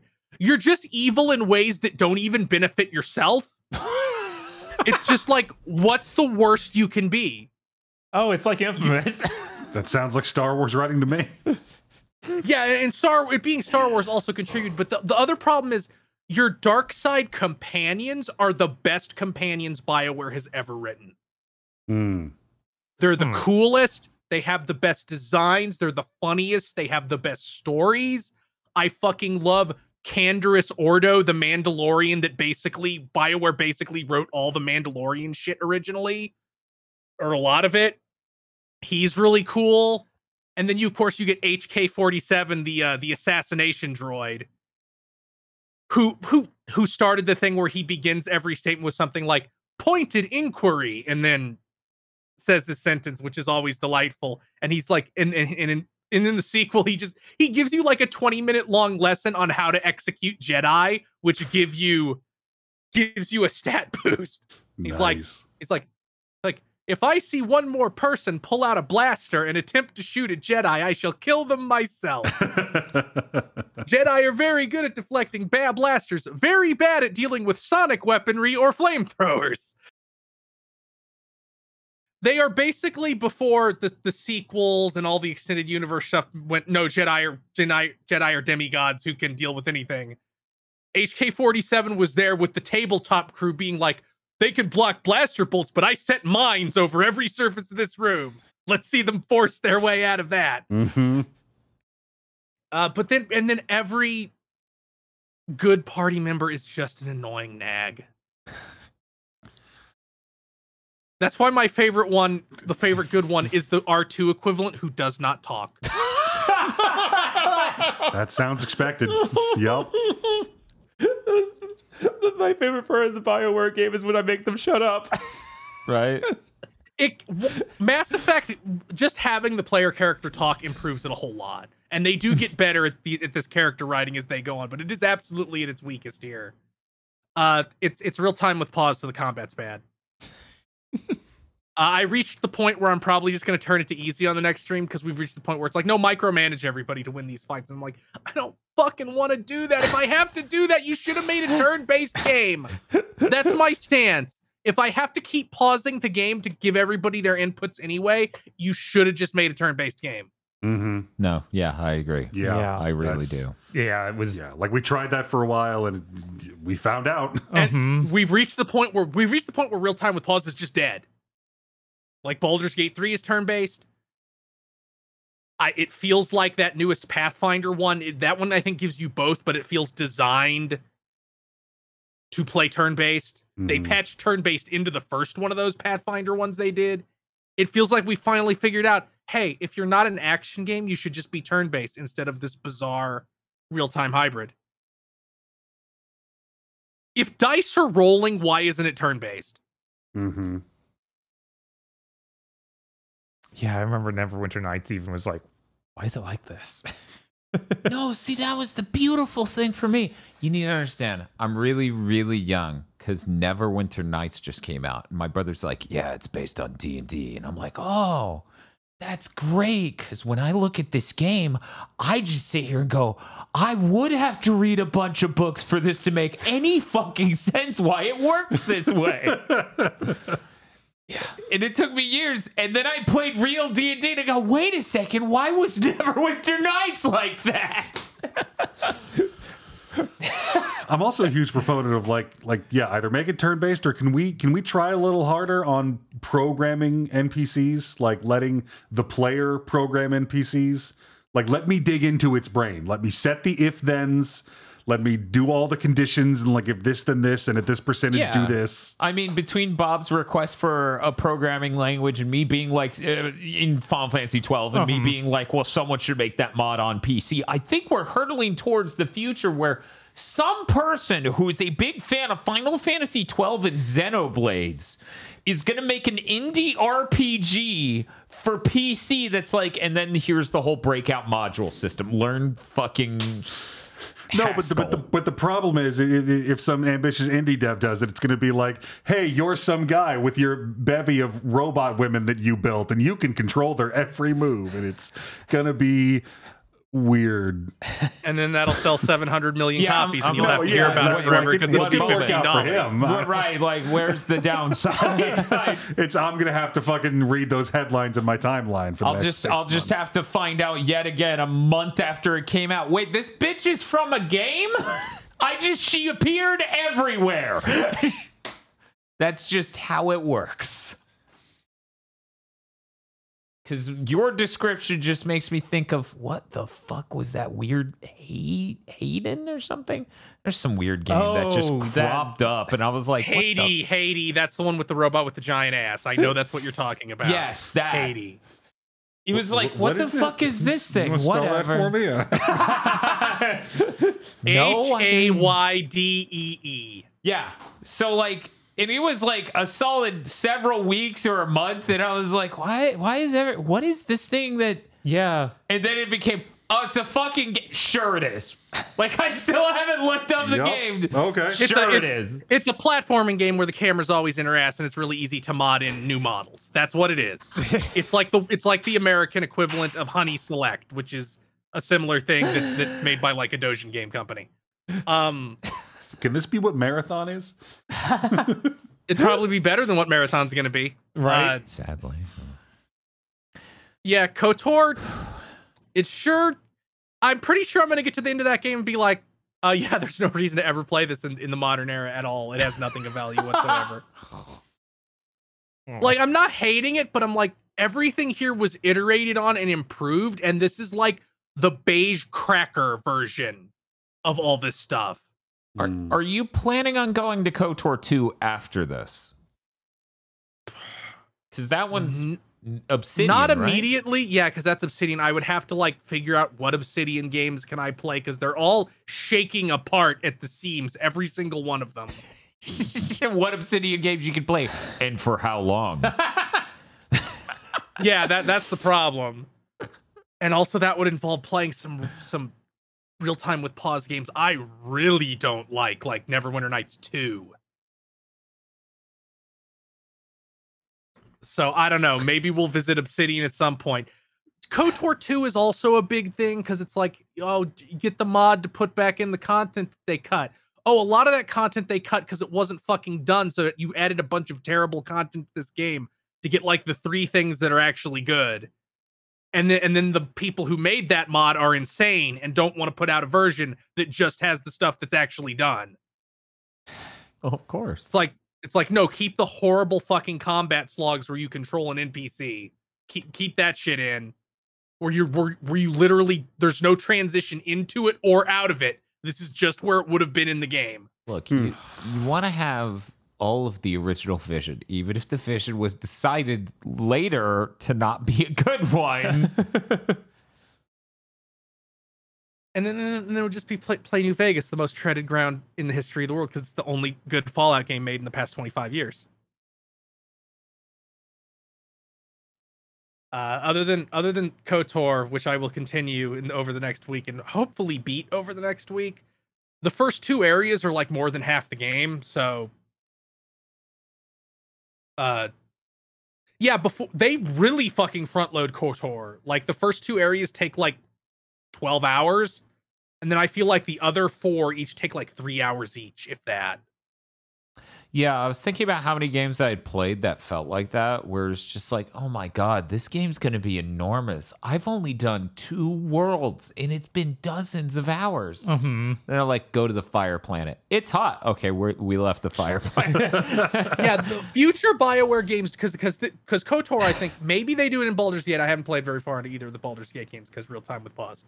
I feel like this is the start of the BioWare structure where they're like, opening area, small tutorial area, go to these 4 places. And then when you do those 4 things at those 4 places, the ending opens up. That's how Mass Effect is structured. That's how Dragon Age is structured. I mean, the first Dragon Age, and then they die for Dragon Age 2, and then make a weird Ubisoft thing for Dragon Age 3. But that's how all the Mass Effects are structured. That's how KOTOR is structured. That's how Jade Empire was structured until they ran out of money and then shove a rocket up your ass and shoot you to the end of the game. But in KOTOR, it's like it's KOTOR. It's like go to these 4 planets and find the star map that will lead you to the bad guy's base. And in Mass Effect, it's like go to these 4 planets and find the beacons that will tell you fucking something, I guess. And then Mass Effect 2 is go to these planets and pick up the party members that will help you in this big mission. So they're all structured very similarly.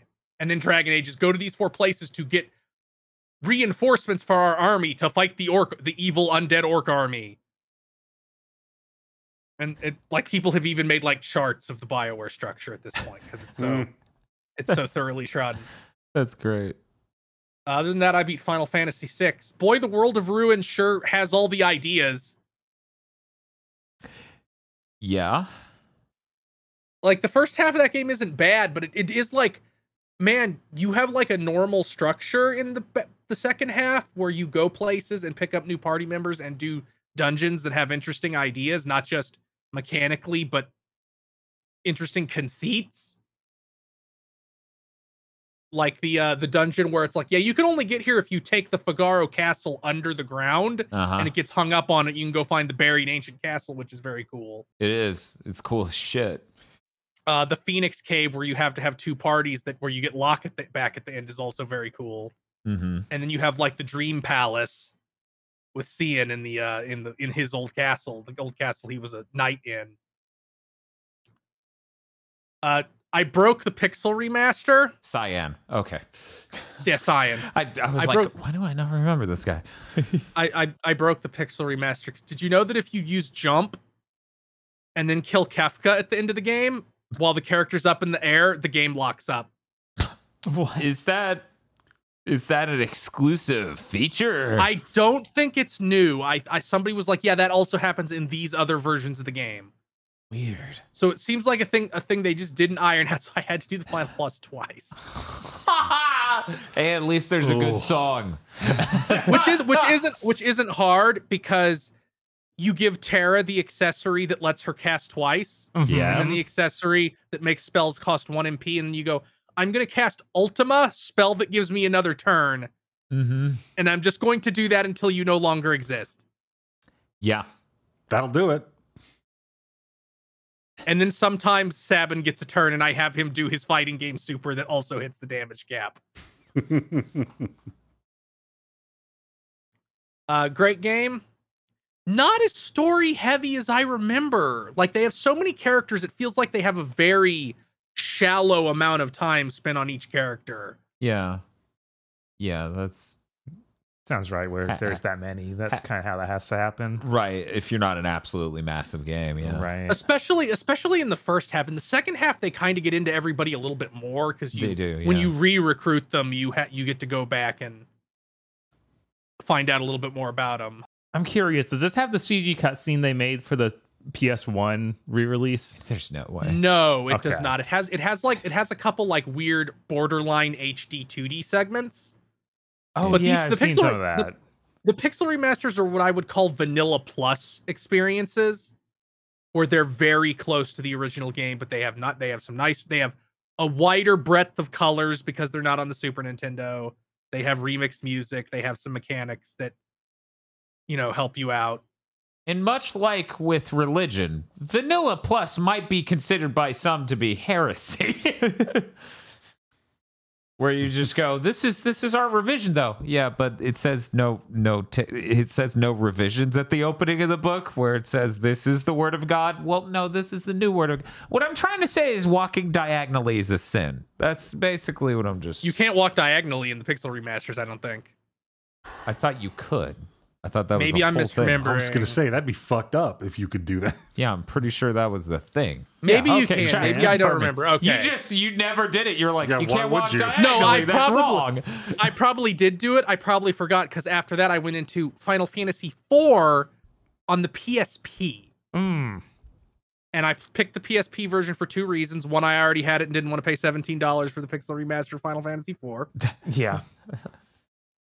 2, I'm gonna just bite on that grenade and find out what's in Final Fantasy IV the after years. Finally. I'm announcing now I'm quitting Big Thick Dimension. So you don't have to have any clue what's in that. I don't want to know. I don't really like the way the PSP version looks at all. It's so It high looks- res.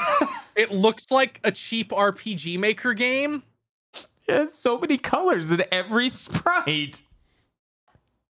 Yeah, I really like the art of Especially- those when I looked at them way back, but I'd have to see it again. Especially the way they add like the profiles to dialogue boxes. The little profile pictures. It really has the energy of a cheap RPG Maker game. You know, now that you're saying all this, I might possibly agree with you in a world where my opinion wasn't already hard set to that version's cool. Mechanically, it's fine. I can't Man, you remember can- if it's that or the Game Boy Advance one that's piss easy, and that's the problem. I think it's the PSP This one, I'm pretty sure, also is really that easy. that was my major complaint with it. I mean, this is new and exciting to me because I only played Final Fantasy IV on an actual Super Nintendo with the cart. Mm-hmm. So in this, I'm like, oh, look at all these abilities they took out for no reason in the American version. They did what? Oh yeah, the original US version of Final Fantasy, where it's called Final Fantasy II. None of the extra abilities that people have exist. So like, Cecil doesn't have darkness as a Dark Knight. That ability's just gone. He can only attack. So, night. Rosa doesn't have pray or aim. I think Yang has focus, but I think Yang has kick, but I don't think he has focus or brace, his other 2 abilities. And I don't think Palom and Porom have bluff and cry. I think they removed all that shit. Because Final Fantasy II American is based on the easy type revision of the game that they released in Japan. That I guess simplified it and removed a bunch of mechanics. This was in the people don't know what an RPG is in America phase. Yeah, for some reason they're Which it like, feels you like don't we exist, child, and I'm like, I do though. Which it feels like we somehow looped around and got back there again 30 years later. It does feel like that, doesn't it? Like it feels like with the launch of Baldur's Gate 3, we are now heading into the Americans understand RPGs again. It's weird how pop culture is cyclical like that. Yep. It's also insane how instantly from Final Fantasy IV you can see the writing on the wall with Squaresoft getting ready to abandon Nintendo. Not because of anything Nintendo did like on a business level, but like carts have no fucking room. They have no fucking space. Like the kingdoms in Final Fantasy IV are like normal kingdom, Kung Fu Kingdom, Ninja Kingdom, Kingdom of Women. They all have the exact same tile sets because of the Super Nintendo. Yeah. So you have these monks like idle posing in the medieval castle because they only had one castle tile set and they only have like 3 dungeon tile sets. I mean, it's worth noting to people who didn't keep up with it. Secret of Mana was supposed to be a CD game. It was supposed to also have time travel and all these other ambitious things. And then they canceled the CD attachment. They're like, okay, fuck. So I imagine by this point, Square's pretty fucking livid over the limitations. Yeah, it's really apparent. It's like, man, every town looked the same in Final Fantasy VI if it had been a CD game. They'd all look different. That would have been cool as shit. That would have been cool as shit. God knows Kid Me would have loved more than one CD-based platform to stand over. And when you look at, like, why Square tended to neglect Nintendo, it tended to be because, guys, our games can't run on your consoles. Oh, yeah. Now that once we got to the Switch, shit started coming out because Nintendo had stopped their weird death march. Mm-hmm. But I do think it is funny to be like, because back in the day, everybody, when I'm talking like 2002, 2003, the internet was still kind of new for normal people anyway. Right. There was all these rumors like Squaresoft hates Nintendo. It's like they probably hate cartridges. Yeah. Especially the N64. God, what the fuck was Nintendo thinking with that? Yeah, the N64 is basically Square Enix poison. Like, the fact Enix I don't think there's a single thing they shipped on the PS1 that could go over to the Super Nintendo. I'm not the Super Nintendo, the N64. Not a single thing. No. In fact, like, even other companies, like, it's a Christmas miracle that people were able to convert Resident Evil 2 to work on the N64. And then they got like a weird version of Mega Man Legends running on it. I wonder if does that version even have voice acting, or do they rip it all out? It does. It sounds unbelievably bad. Yeah. See, in the PS1 version, it sounds like "Good luck, Mega Man," and the fucking N64 version sounds like. That's how compressed it is. But yeah, Final Fantasy IV is still pretty cool. It is weird how many party members cycle in and out of your party. So it's still like Final Fantasy 2. Weird. Well, it's neat because all the encounters are really well designed because they're designed around the exact abilities you're gonna have. Yeah, and that's neat. So, and it also still has really Dungeons and Dragons core stuff, like the cave where you can't use metal equipment. That's neat. Yeah, no, Cool. That's really cool. I always really like that. Battle with the Four Fiends is still one of the best Final Fantasy tracks ever. Of course. But I'm excited. I'm actually pretty close to the end, so I'll probably be able to talk about Final Fantasy IV the after years next week. Good for you. With the conclusion of Paper Mario Month, or whatever we called it, coming to a conclusion this Monday, I'm taking a break from running the channel. I don't want to know about Theodore, Cecil and Rose's child. No, you stop right now. I don't want to know what happens in the interlude where I think you play as Edge. Cool. I'm very excited. I'm sure it's as good as every direct sequel to a Final Fantasy game. Mm-hmm. I'm sure it's exact. Actually, you know what? Now that I'm thinking about it, most of them are actually fine. Final Fantasy X-2 is fine. According to most people, Final Fantasy 13-2 is better than the first one. Just don't go past that.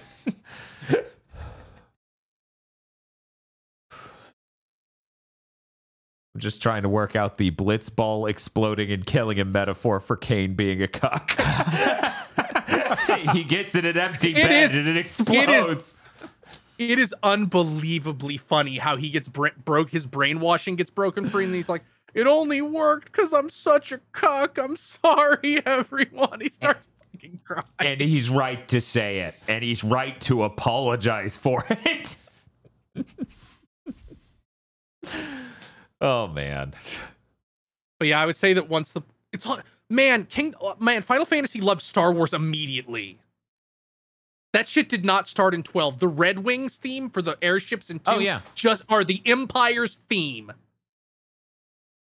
And then Cecil goes over to the light side, and Golbez is just Darth Vader. He is. He even attacks you with Force lightning. Uh-huh.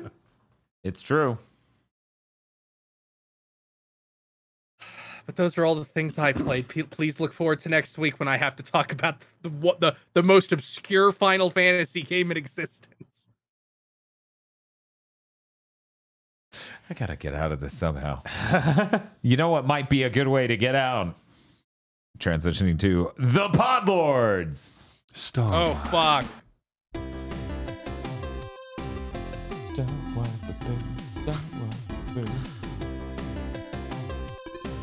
Star Wipe.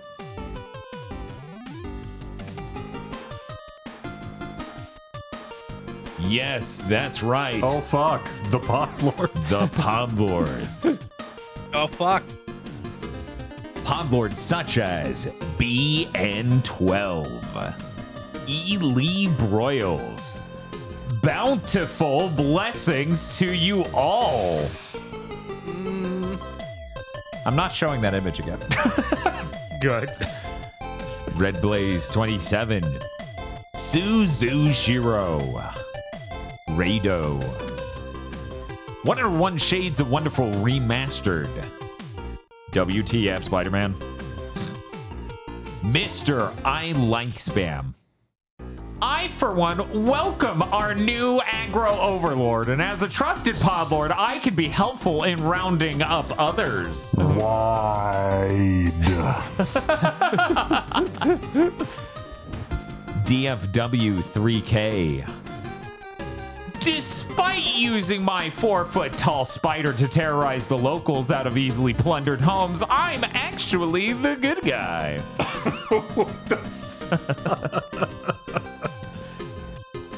POV. We're about to enter Shingami's cringe compilation.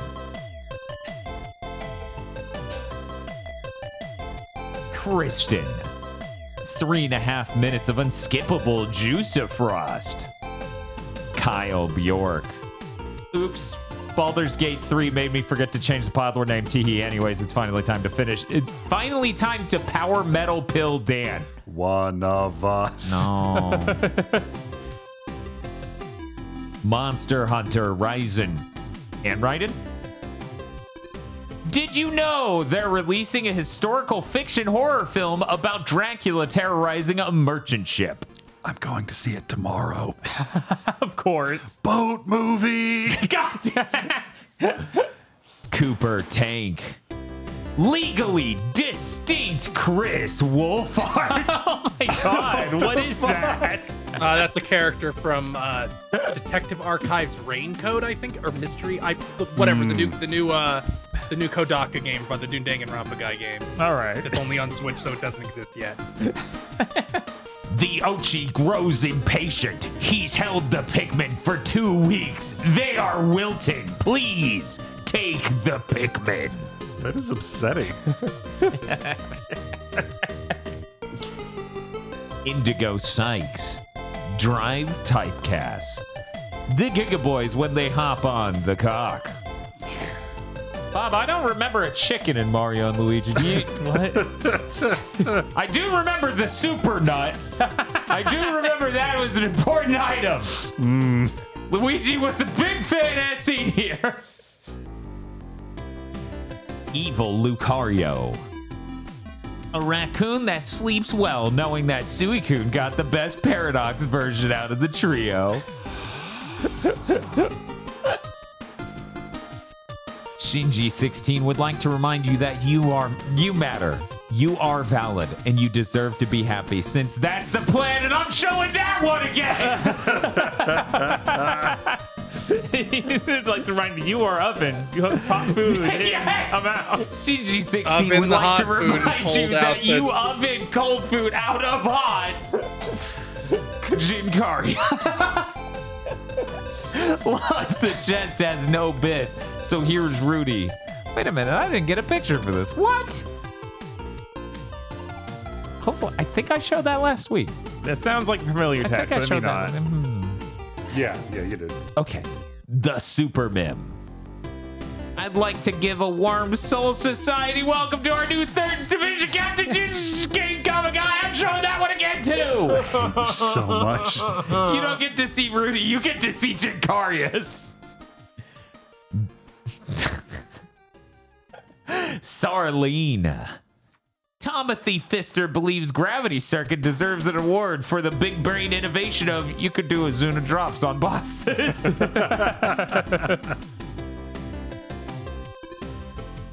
Bearded Joe. Pleochrome. Krunglespum. Lord Richter has already put 80 hours into Baldur's Gate 3 in a week. And Tears of the Kingdom has Jesus some Christ. competition. Can't wait. You can now power scale. Wait a minute. That's not. Oh, okay. No, that is the correct image. I'm just dyslexic. Me with some jarhead with Maul Katana does a front flip and murders my buddy.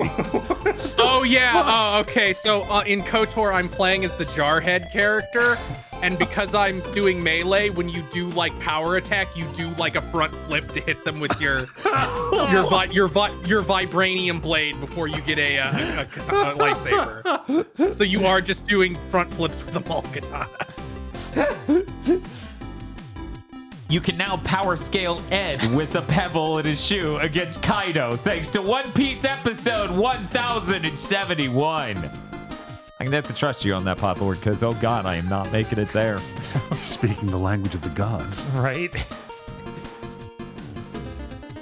The Dark Urge, taking the quiet thoughts and putting them on blast.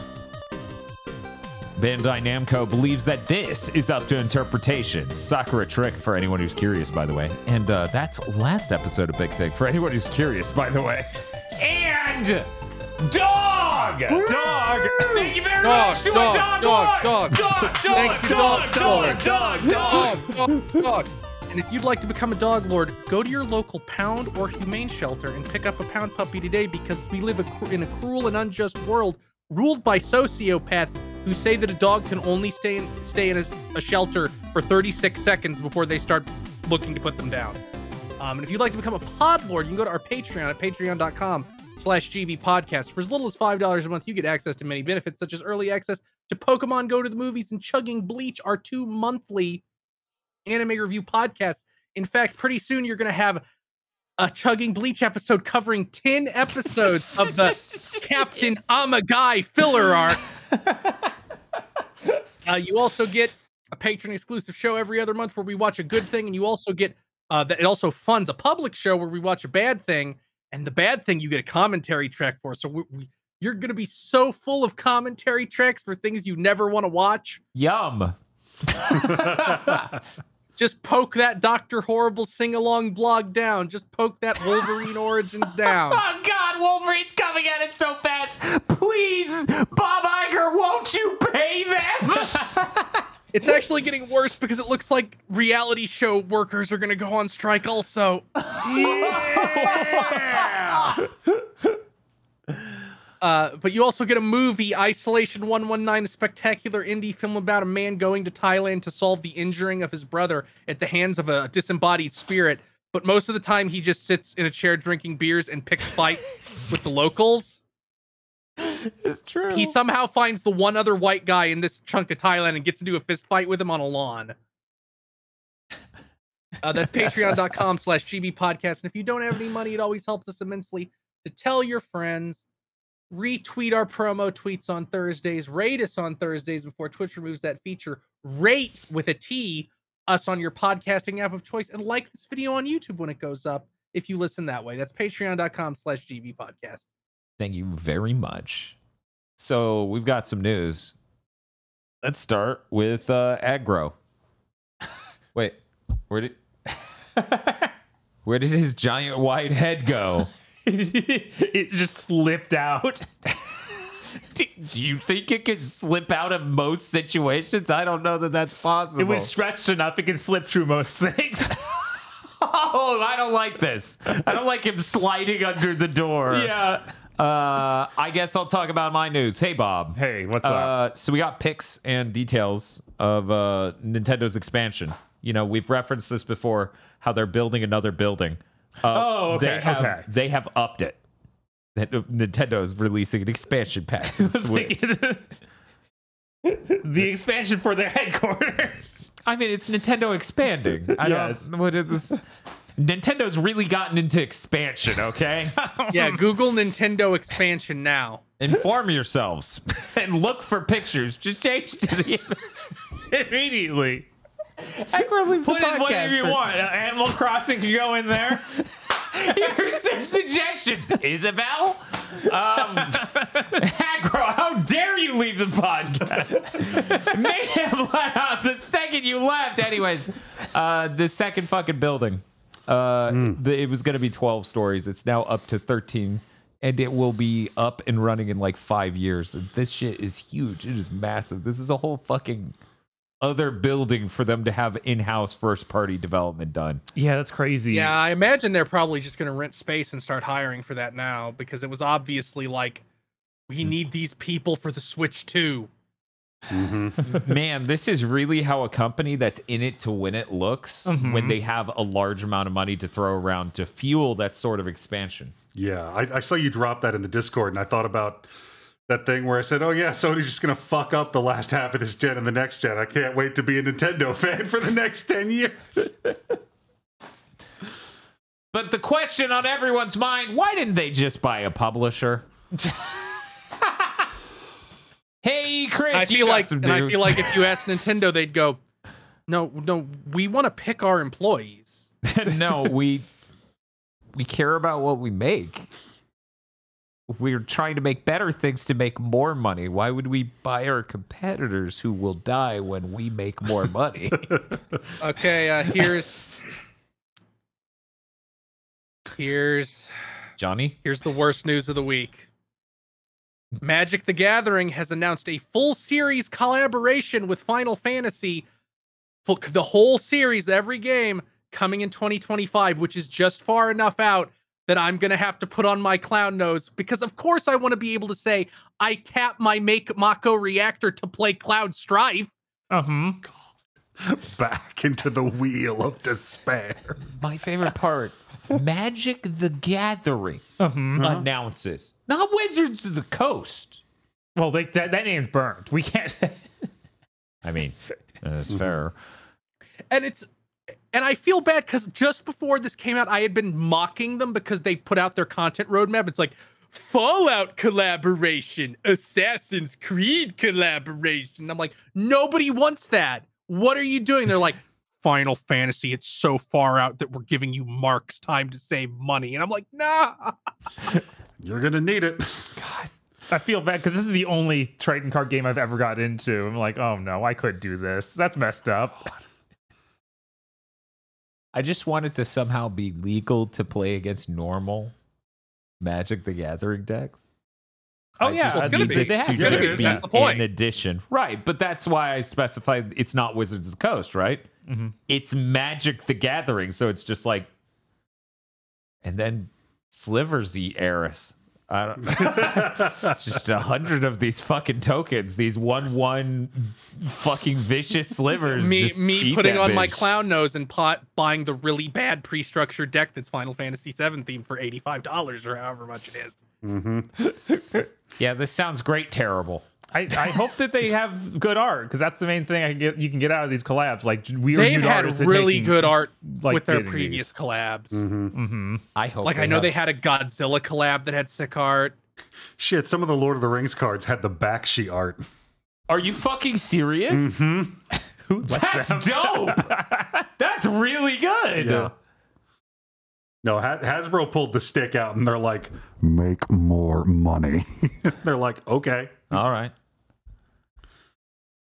They're right now. They're like Wizards of the Coast will be out of business in 5 years still. So I'm glad this is happening now before everything goes to shit.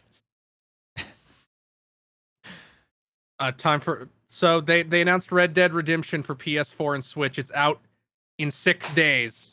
Let me make sure that's right. Yeah, It's out in 7 days. Yeah. It's out in 1 week. Uh-huh. It is $50. It is Yep. the game. It does not run at a higher frame rate. It Nope. does not have additional features. Nope. It is the game. The CEO of Take-Two has said, if you buy this, you're a fucking idiot. He said that with words. He said that fucking with crazy. business words. Business words, he described the price point as commercially accurate, which is calling you, if you're like, maybe I'll still get this, calling you an idiot. He is saying you are a cuck who will buy this even though it's a bad product.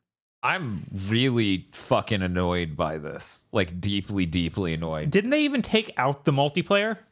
Yes, But it's okay because it comes with the zombie expansion. which the game already came with almost as soon as that came out. All physical versions of the game started coming Right, with of it. course. Yeah. This is a game from forever ago. Yeah, 1948 or something. Yeah.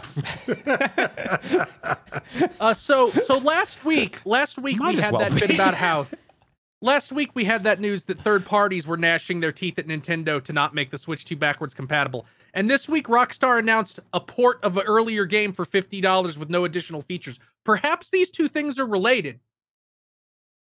Could it really be them? Perhaps the fact this version of the game that is not shipping on the platform where you can just go buy the old version and play it. Uh-huh. Perhaps that every company who's telling who hates backwards compatibility should be shut down and all its management jailed. Yeah, it's fucking repugnant. Yeah. Like We have the goal to do I this. would have bought a remaster of Red Dead Redemption because I never played that fucking game. Mm-hmm. It never came to anything that ran well. Mm-hmm. Mm-hmm. Like it doesn't even have a PC port. Yeah, and it still does not have a PC port. Yeah, this is still just PS4 and Switch, no PC. Because someone could make it into something a product people want. And that's not So- something they can have. So like, no, I'm not like, and I've seen this take a couple times. There's this new take of dumb internet contrarianism, which is not every game needs to be remastered. Why can't you just like the game the way it was?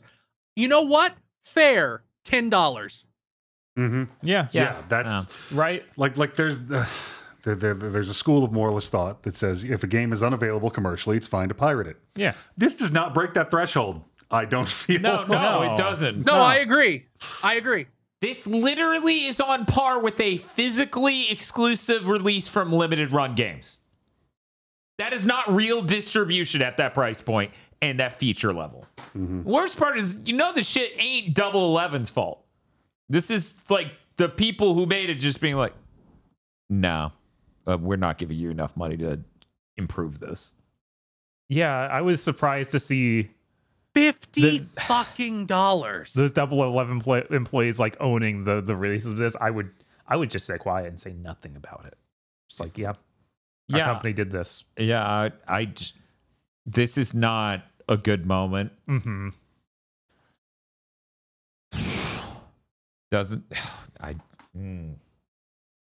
Yeah, I'm so fucking frustrated over this. Let's move on. It's so insane how Rockstar's just like, no, we're not gonna. If they had been big dick like here, it's gussied up, it's still the same game, but it runs at a higher frame rate and is a little prettier. High, like 5 to 6 million easy. They tried that with the GTA collection they didn't try on, so they can't ever do it again. Our metrics told us that wasn't worth the investment we didn't make. Right? And finally, That has the real energy of like, whatever. I didn't want you to ask me out anyways because you probably would have cheated on me, you slut. Walks away. Let go. What? What? Couple more things. Iron Galaxy's coming back to Killer Instinct. They're doing one last balance patch, improving the netcode a little bit. It already had rollback, so it's not like that. And they're making it run at a higher resolution for series because it was, it had never been updated. Yeah, and they just announced it's coming this year, so we're not even sure when. Yeah. But that's good. That's a great thing. I'm glad that Microsoft is supporting that product at all. Yeah, it was really weird that they just stopped. Yeah, it's unfortunate this is all they're doing, but it leads to something. Maybe that'll lead to them continuing to support it, but I don't want to Well, it can't get my make any hopes more up. money because the people just play it on Game Pass. They actually implied there's more coming for Killer Instinct. Oh, really? Yeah, They? that's a part of this, yeah. Huh. At least from the news show I was watching, they were like, yeah, and they said going forward they're hoping to do more, and it was like the guy from Microsoft who was over this and is Okay. I'll believe it. Okay. We'll see. You're doing anything, so you get 1 year for that for you to announce something. It doesn't even have to be out. Yeah, because you can You just get 1 year announce a to announce. new pass of characters, a new character pass. That's very normal for a fighting game. yeah, that's what I heard from the news show too. They said 10 more years of KI is what they were saying, Okay. right? Because this is the 10th anniversary patch. Right, thus So 10, it's like 10 more. right. Yeah. 10 more, like the last 10 of nothing. Well, there was something in some of those 10. True. And there was something for like the first 3, and then it stopped. Look, they couldn't compete for Iron Galaxy's time back when, Epic was paying them to make that free-to-play game. That didn't work out.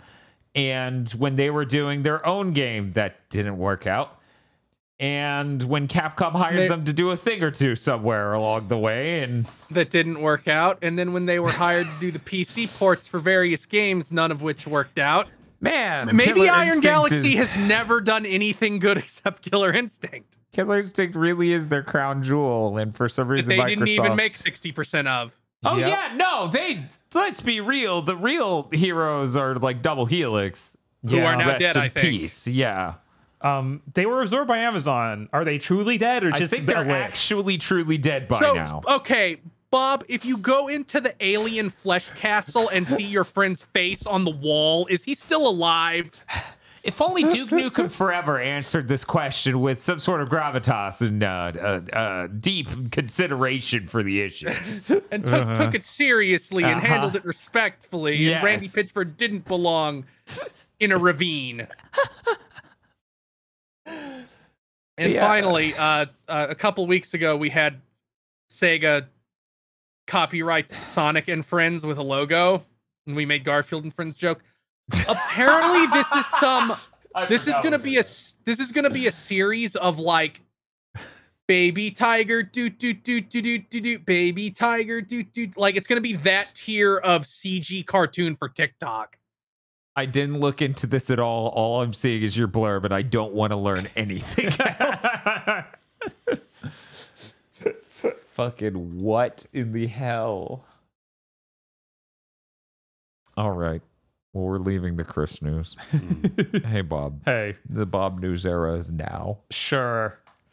A really cool new game was announced. Shadow of the Ninja Reborn. It can't be new and end with Reborn. That is the title you give for a SNES game that's crawled out of a hole to hell. Well, it was an NES game that they are fully remaking in the art style of a SNES game, There we go. Perfect. They chose the correct word then. right? That is the perfect word for that.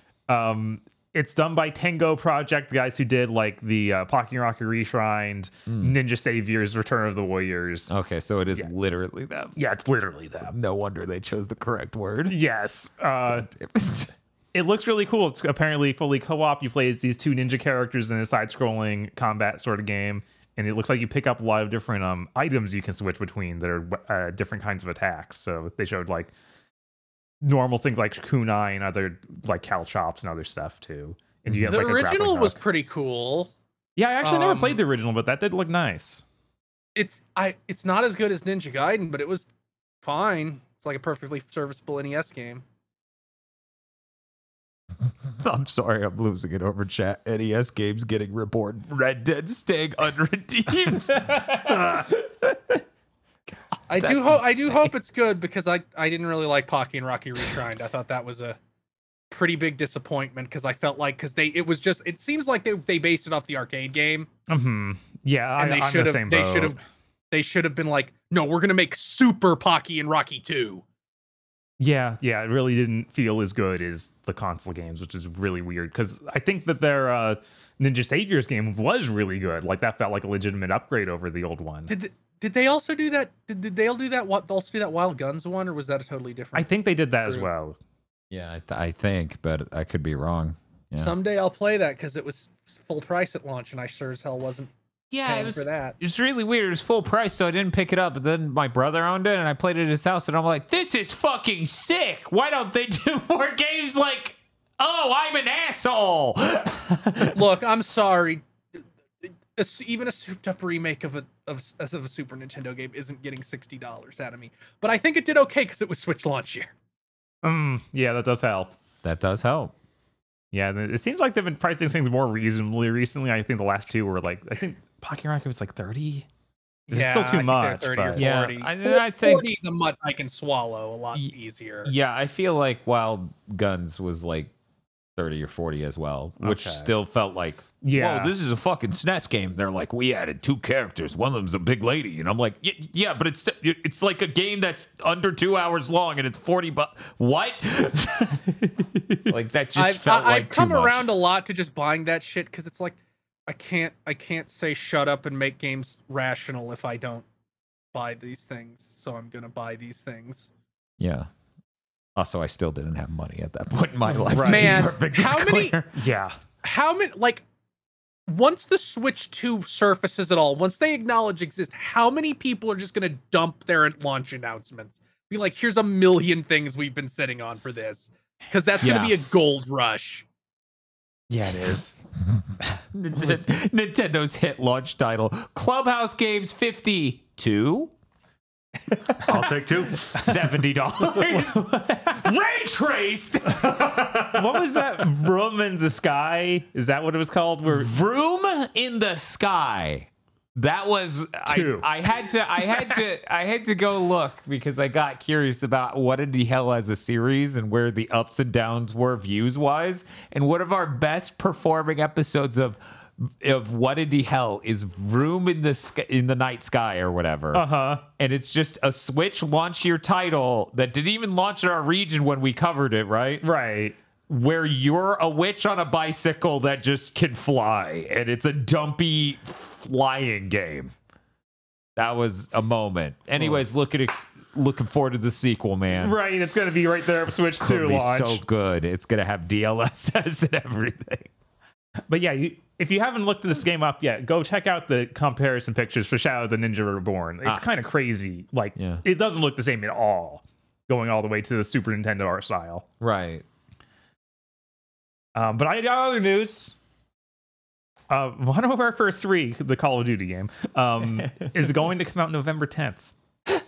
Really? This has been the funniest year in fucking gaming because they would not announce this. Okay, here's the timeline for everyone who missed it. Last year was Modern Warfare 2, and they teased that the next game will be the story of Modern Warfare 2.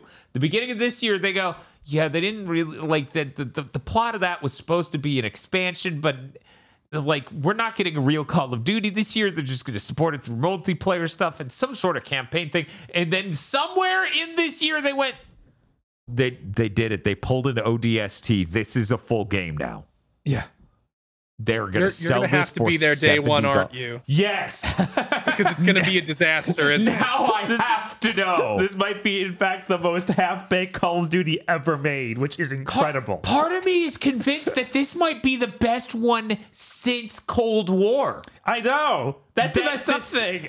Going this fast will break all of the mechanisms in the system that are normally there to keep it boring. Just enough where it's like, dude, this game fucking ruled. It might. Or it might somehow be even worse than last year's game, which was somehow even worse than the prior year's game. It's only sneaking segments for the entire game. right? They could do it. The funny thing is, like, when you try to think of how this is going to go, you think, okay, so one studio is going to make a type of gameplay and a mission that's just nothing like the rest of the game. And you're going to look at it and go, that's the part they fucking made fucking great. Problem, last year did that. It was the air drone shit.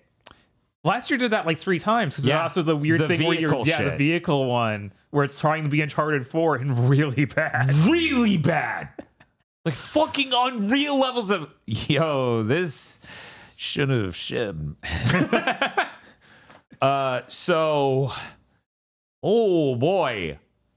I'm so excited for this thing. They still haven't shown us. Yeah, they're going to show like actual gameplay next week or so. It was really funny. I was listening to Jeff Gerstmann's podcast. He's like, what we found out so far is that it's red. because they don't have the night vision green anymore. It's red. That's the new, all the CG bullshit trailer and the hype shit is just red. And I thought that was the funniest shit in the world because it's like, that is all we know. Fuck. Yeah. God, is the PS5 haptic going to be worse this year? Yeah, it just won't work now. Yeah, just take it out. That's the slide. We're just going to keep going down. Next year, it'll break your haptics. Fuck, Call of Duty's on a hell of a ride. Yeah, I finally got enough money to start buying Call of Duties and they made one good one. Fuck. What else you got to talk about, Bob? Naraka Blade Point announced a Nier crossover. You need to go watch this trailer. This trailer is 2B from Nier in a Kingdom Hearts cutscene. With Naraka Blade Point characters of all things. That's amazing. But yeah, it has like a lyrical song as she falls through darkness and then crashes through Niers and falls through more darkness. It is straight up Kingdom Hearts and it's hilarious. Cool. I have to ask, is Naraka Blade Point the thing that did the Maximilian dude?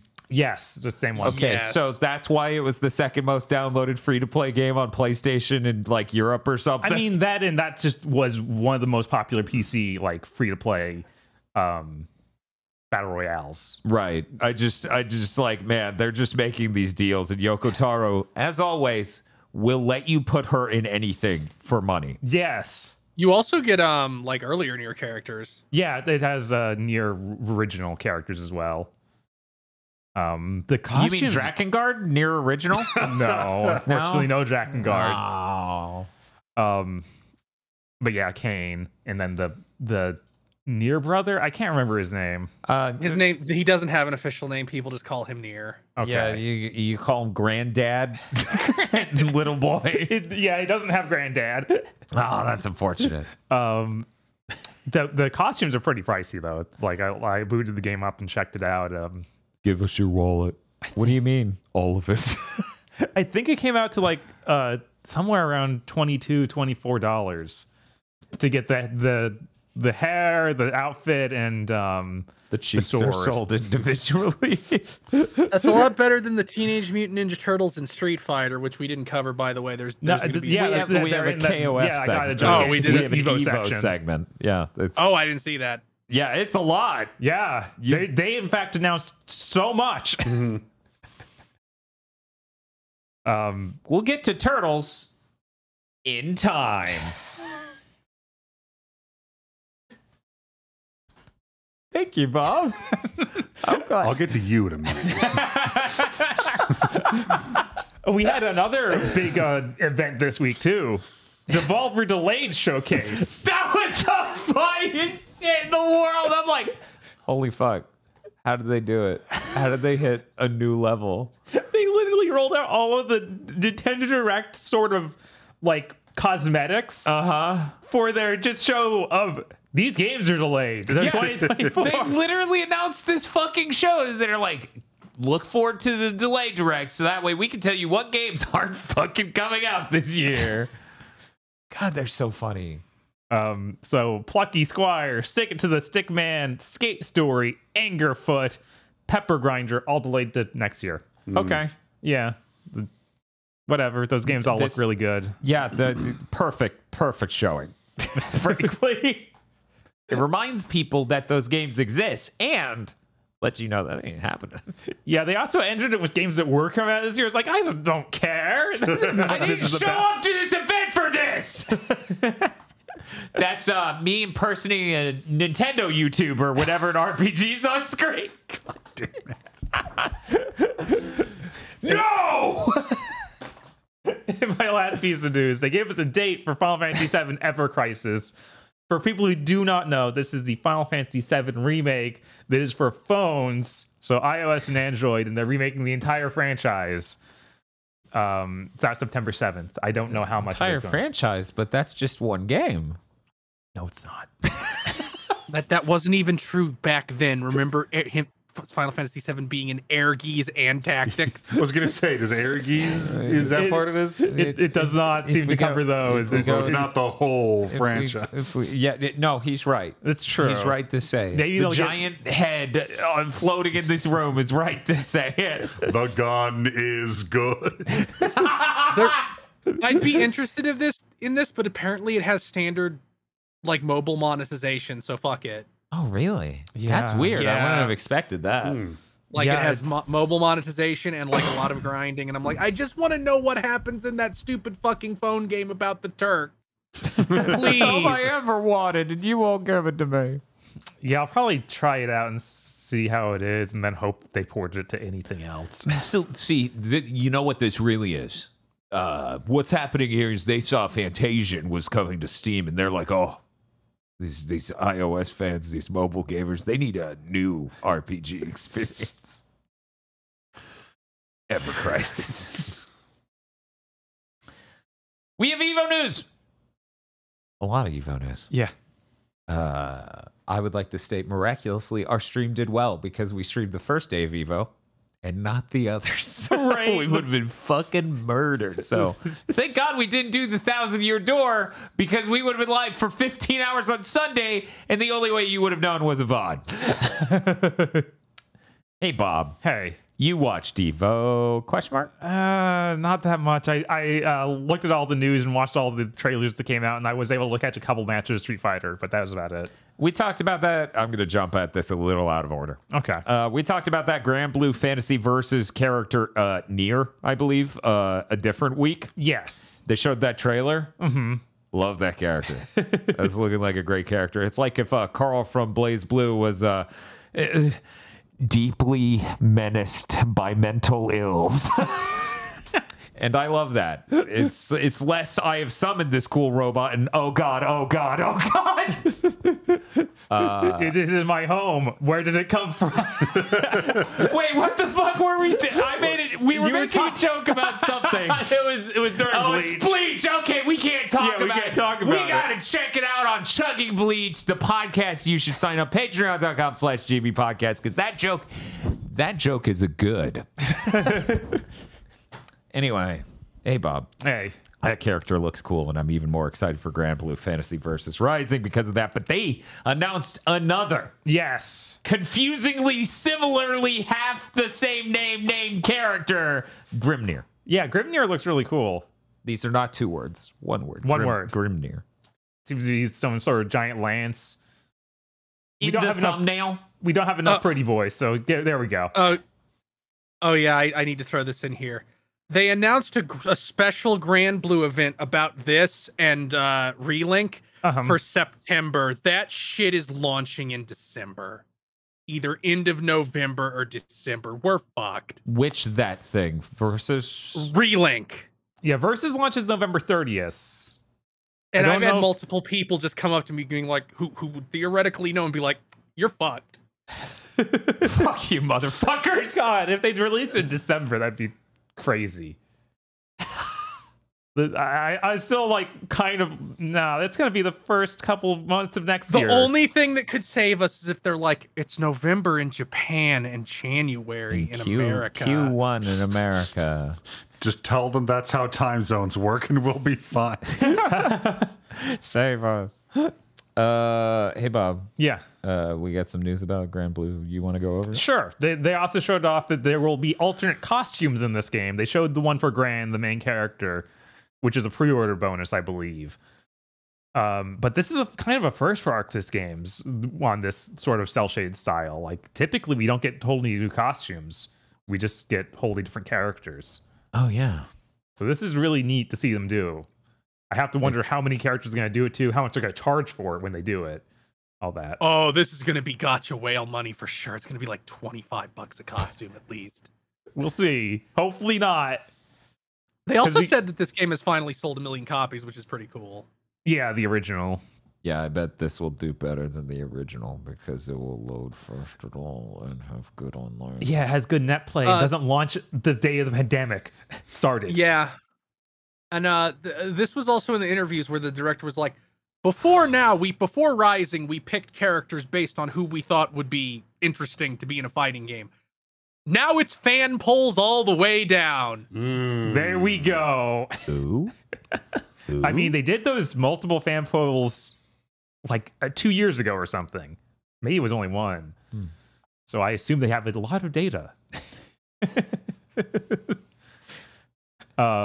They also talked about you will be able to transfer your data from the original game to this game, which I didn't really expect. Yeah, I wouldn't expect that either. That's cool. But yeah, it brings your story progress, tournament trophies, EX colors, and battle pass rewards. I don't know what the battle pass rewards are. That's great. Everyone needs to bring their battle pass rewards. And that is it for Grand Blue versus Rising. Reminder, it's coming out November 30th. Yep. Hey Bob. Yeah. People said they announced a new Under Night in Birth. Yes. I was like, what the fuck do you mean they announced another? Yeah. What's the deal with that? It's Under Night in Birth 2 Cis Cells. It's SYS:CELES. I'm going to say that's Celeste. Maybe. I don't know. I have no idea. It's going to be a PS5, PS4, Switch, and PC. Nothing's missing there, right? Nothing. Okay. It comes out early next year. Cool. Has rollback netcode, and Cool. they let people actually play it there at Evo, so that's cool. Yeah, that part was fucking crazy. Yeah. So that's exciting. Yeah. I never really got into this as much as Melty Blood, but maybe I'll give it a shot. Yeah, maybe this is the time. Yeah, maybe. I really like the character designs in Under Night. I think they're sick. I find them really hit or miss. Some of I love and some I hate. Like, What if I a think dude- Hyde is so lame. What if a dude had ribbon arms? Man, I and he love Hyde. screamed? Hyde is so cool. He has a red sword. Red swords are pretty cool. They are pretty mean, cool. yes. Yeah, that's true. He's like the most dripped up version of that archetype you can have. I think that's what makes me not like him as much. I'm like, no, you added too much drip to this dude who's supposed to be plain bread. It's like if you gave the main character of Melty Blood drip, and I'm like, no, come on. The part that makes him fun is that he's dripless. You have trapped my brain in a dimension where I'm imagining Shiki Tono with drip. How dare you? I'm sure 1 million people have put him in the Supreme jacket with that stance. I'm sure that will now be half of next week's Pod Lord. My brain short circuited, and I imagine Shiki Tono in like a 1970s pimp outfit. Oh man. Bob, I'm gonna say we just read this sentence and move on. Project L adds Yasuo. Mm-hmm. Sure. Okay. Man, I'm trying not to beat on this just because it's League of Legends, but this game really does have the fucking NetherRealm animations going on, which looks bizarre on like anime-esque models. Also, no Marvel news. Hey, Bob. Yeah. It's not technically news. No, but a lot of people were expecting, because they put Marvel vs. Capcom 3 into the big like tentpole of events. Yeah. Evo, that there would be news. There was not. Allegedly, Marvel is so fucking disinterested in doing more. Like they're just completely like they're not answering Capcom's calls.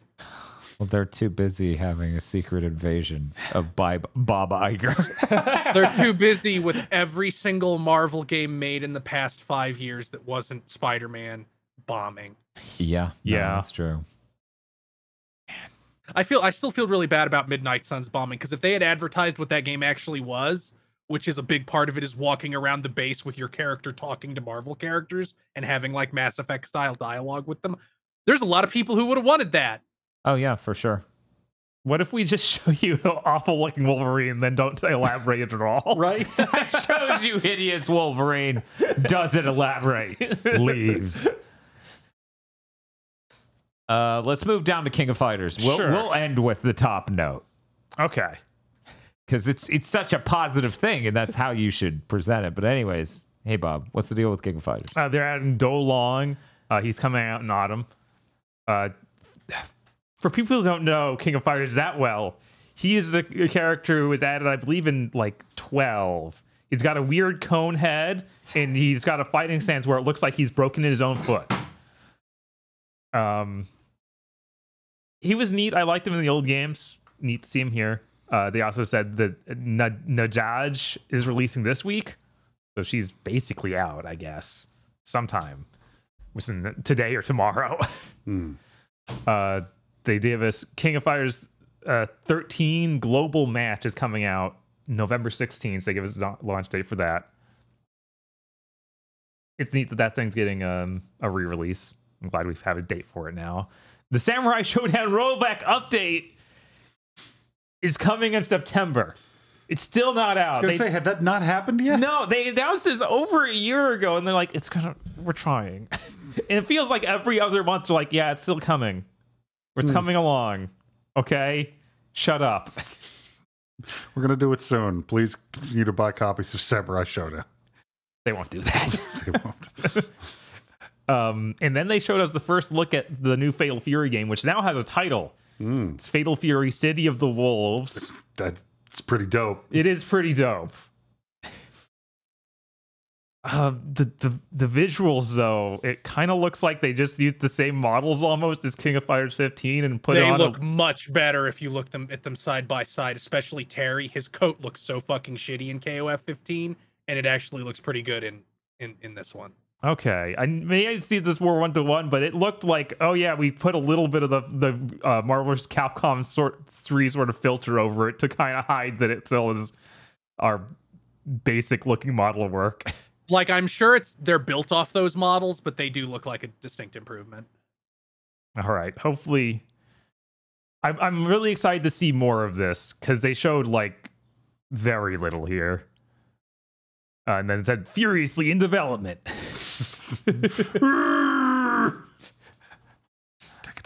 And they also played a bunch of voice clips from other characters they didn't show, like Mai Shiranui and some others I didn't recognize, but someone has a full breakdown of all the different voices. So this is not going to be a game for good boys and girls. No, Okay. obviously not. Not once. We got a little bit of Tekken news as well. So they showed off Raven in the new game. He looks sick, because of course. Yeah. What if Blade was a ninja? Wait, he wasn't head explodes. But yeah, it looks like he has even more super ninja powers. God damn it. And they introduced a brand new character, which is the first new character for this game. Everyone else has been a returning character. Azucena? It's Azucena. She is the coffee queen of Peru. So she's all about selling coffee in fist fighting people, I guess. Man, I think Tekken knows she's how a to new make a character. character. Yes. That's a fucking character. Yeah, exactly. Cena. Azucena. Azucena! So yeah, Tekken's looking great. We still don't have a date, so I assume it's not this year.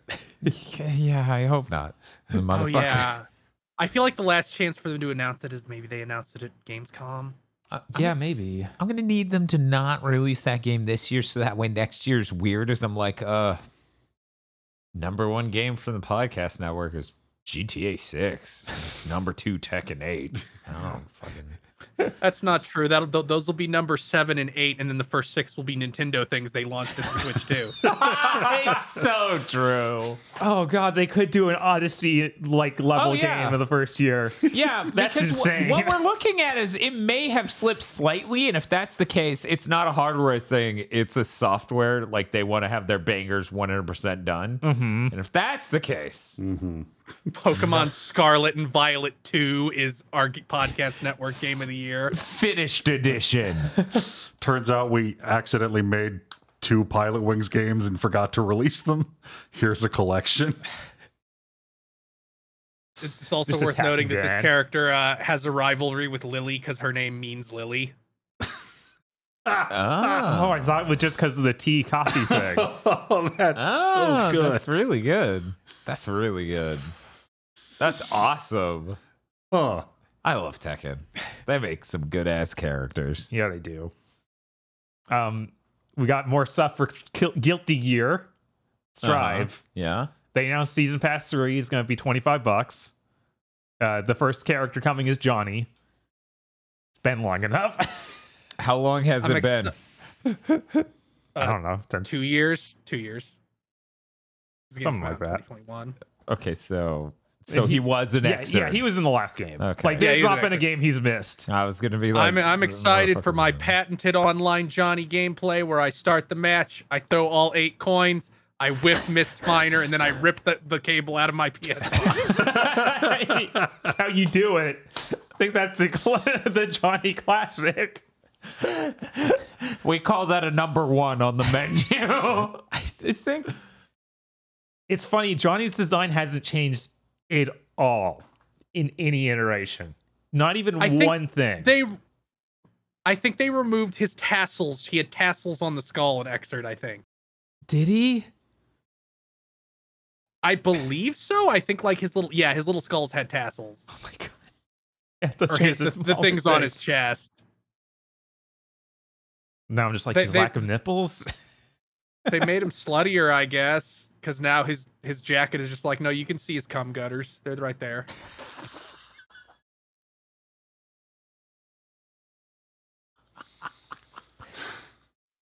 Anyway, That explains it.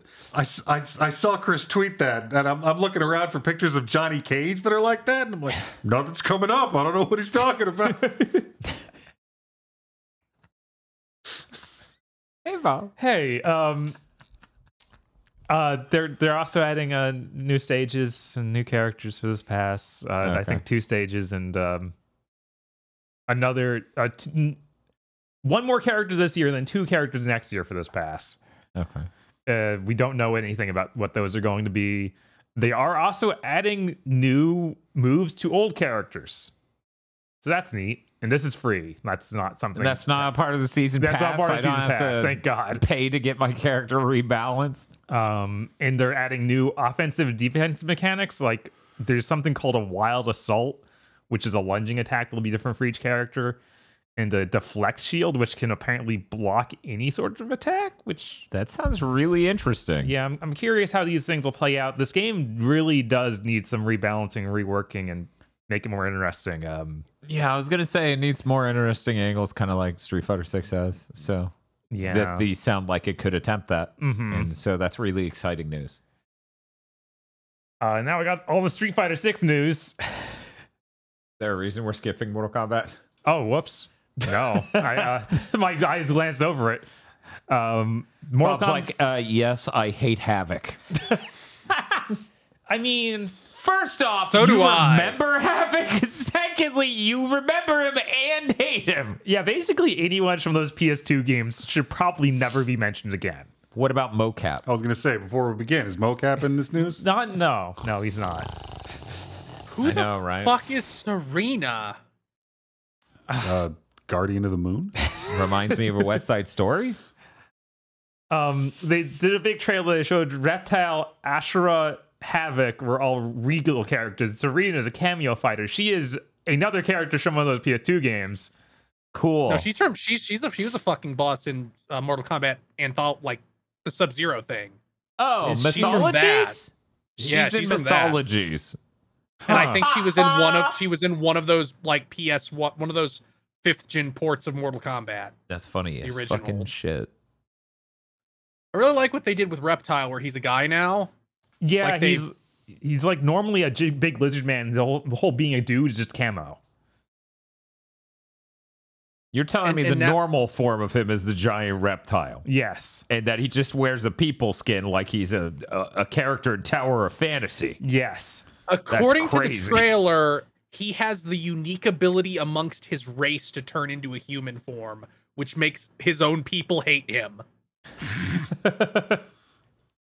I do think it's interesting on the story front how this game seems to be like moving people from like the good side over to the evil side and from the evil side over to the good side. Mm-hmm. I think that's a kind of interesting thing they're doing.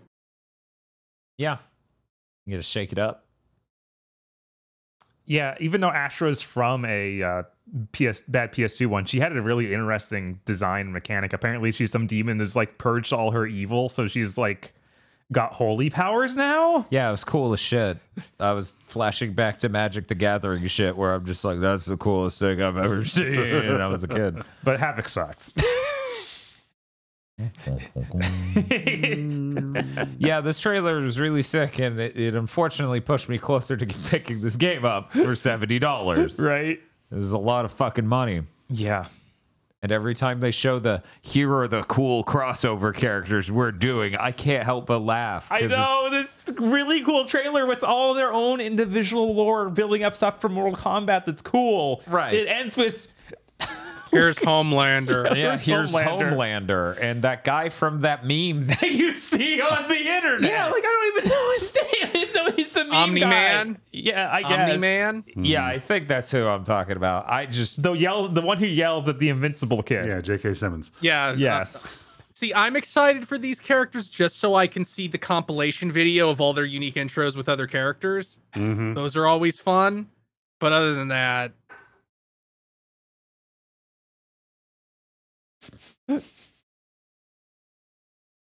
yeah, no, that'll never stop being funny. Yeah. But yeah, this was a really sick trailer. I really appreciated all the story stuff in it. The character designs looked really, really cool. I cannot believe the only trailer I saw until I needed to grab the picture for the thumbnail. Mm-hmm. For this very video we are in right now was this, aside from the thing that I had to watch for that, which was Aki from Street Fighter 6. Which I only ever, because for some reason Twitter only showed me the very ending shot of Aki just going as the purple comes over the whole image. And I told Bob, I was like, that thing would come out of Juri if she used the Yamato to stab herself and make a stand appear like fucking Nero from Devil May Cry 4. I didn't realize it was a normal person at any point. I thought it was an energy snake being. So she poisons the main character in Street Fighter 6. Uh-huh. They didn't show her fight at all, did they? No, they just showed her off in that cutscene. That's so fucking funny. She poisons children. Wait, what? they showed the design earlier as sketches. Man, that hairstyle going to 3D is weird. It looks I wrong. didn't even get to see the 2D stuff. I just saw the hairstyle. I was like, okay, so it's like the samurai straw hat with the cutout legs in the front. It's some but real it's hair. 90s anime ninja shit. Mhm. Was there anything else with Street Fighter 6, Bob? Yeah. Perhaps something that we've gotten to in the fullness of Turtles in Time? There's a Teenage Mutant Ninja Turtles crossover. There's avatar costumes, emotes, and titles, and they're all really overpriced. It's like $15 to dress your avatar up like a turtle for each turtle. So if you want to be Donatello, $15. If you want to be Michelangelo, another $15. Something Hyperstone heist. Did I do it? But the cool parts, they turn the battle hub, like they cover in a lot of turtle stuff. The battle hub is where you go to play online matches and stuff, as well as arcade units. They played a remix of the Teenage Mutant Ninja Turtles theme, which I believe is a new mix. I've never heard it before. Which it doesn't say too much. I don't watch a ton of Teenage Mutant Ninja Turtles. Yeah, you haven't even seen the new movie. No. For all you know, it's from the new movie. It's not. Don't tell him that. Bob, you should go watch the new movie. That movie's good. Okay. I believe it. That great movie looked good from all the trailers. It better be good. Uh-huh. Yuriko Hibiki, Dan's sister, sells Uzis. She appeared in the Battle Hub to do it. She's like made in the character and looks incredibly tired. I did not know Dan Hibiki had a sister. I didn't either. They keep rolling her out like in 5 as well to sell you stuff. Oh, that's so good. Yeah, I think the very first time she appeared was like this really small, like Moe blob looking girl in Marvel vs. Street Fighter. Oh. That sounds right, yeah. So, Bob, how much would you pay to be a Teenage Mutant Ninja Turtle? I wouldn't pay anything. You can make a Teenage Mutant Ninja Turtle with the character creator already, as I've seen online. Oh, no. It looks like a 1950s Halloween costume. It's just horrifying. It's a nightmare. They should all look like the one shot from the original movie where you can see the See the actors inside screaming. EVO Japan 2024 is set for April 27th through 29th, and EVO 2024 is set for July 26th through 28th. And that's it for the EVO news, except. Go ahead. EVO received the key to the Las Vegas Strip, which I thought was pretty funny. They also, August 6th is now officially EVO Day in Las Vegas. Which means crime is legal. I don't think that's what that means. You can fight in these streets now. Did the mayor or whatever say you're all free now and punch down a wall? I wish. Damn. He did say that the key let them get away with whatever they wanted tonight. Ooh. I was like, what? That's not the right crowd to say that shit to. True. Sorry, we had an Evo moment. and then the fire spread. Let's go through the Pokemon Presents really fast. Sure. I'm going to do it. Here we go. Detective Pikachu Returns is out October 6th, as shown elsewhere. $50, not $60. Oh, that's neat. Yeah. Or everyone listed it incorrectly simultaneously in the same wrong way. Paldea Pokemon are coming to Pokemon Go. They will have Pokemon gone. This is happening in September. Mewtwo is coming to Pokemon Unite. Is it just Mewtwo? Just the two forms of Mewtwo? Yeah, he does the two forms. Yeah, he transforms. He showed it, though. Just so we're clear. Mm-hmm. They should not have ever given him those two forms. That is the dumbest shit in the world. I'm still living through the mistakes of fucking 6th gen. Anyways, that's cool. Pokemon Unite, second fucking anniversary of that fucking thing. That is insane. Nimona and Palmot have been added to Pokemon Master Sex. Dope. It was weird. Nimona has a voice now. Yeah. It's always just frustrating when they get voices for this and not the main game. Especially with Scarlet and Violet, which has cutscenes framed like there should be voice acting. That video like started. Sword I'm and like, Shield. is this what the DLC gives us? Voice acting? Right? People are rediscovering the bullshit RNG of Pokemon trading card game because that shit's out on the Nintendo Switch Online along with Pokemon Stadium 2. So you can play great mini games just like Bob got to on that one stream. This is good mini games.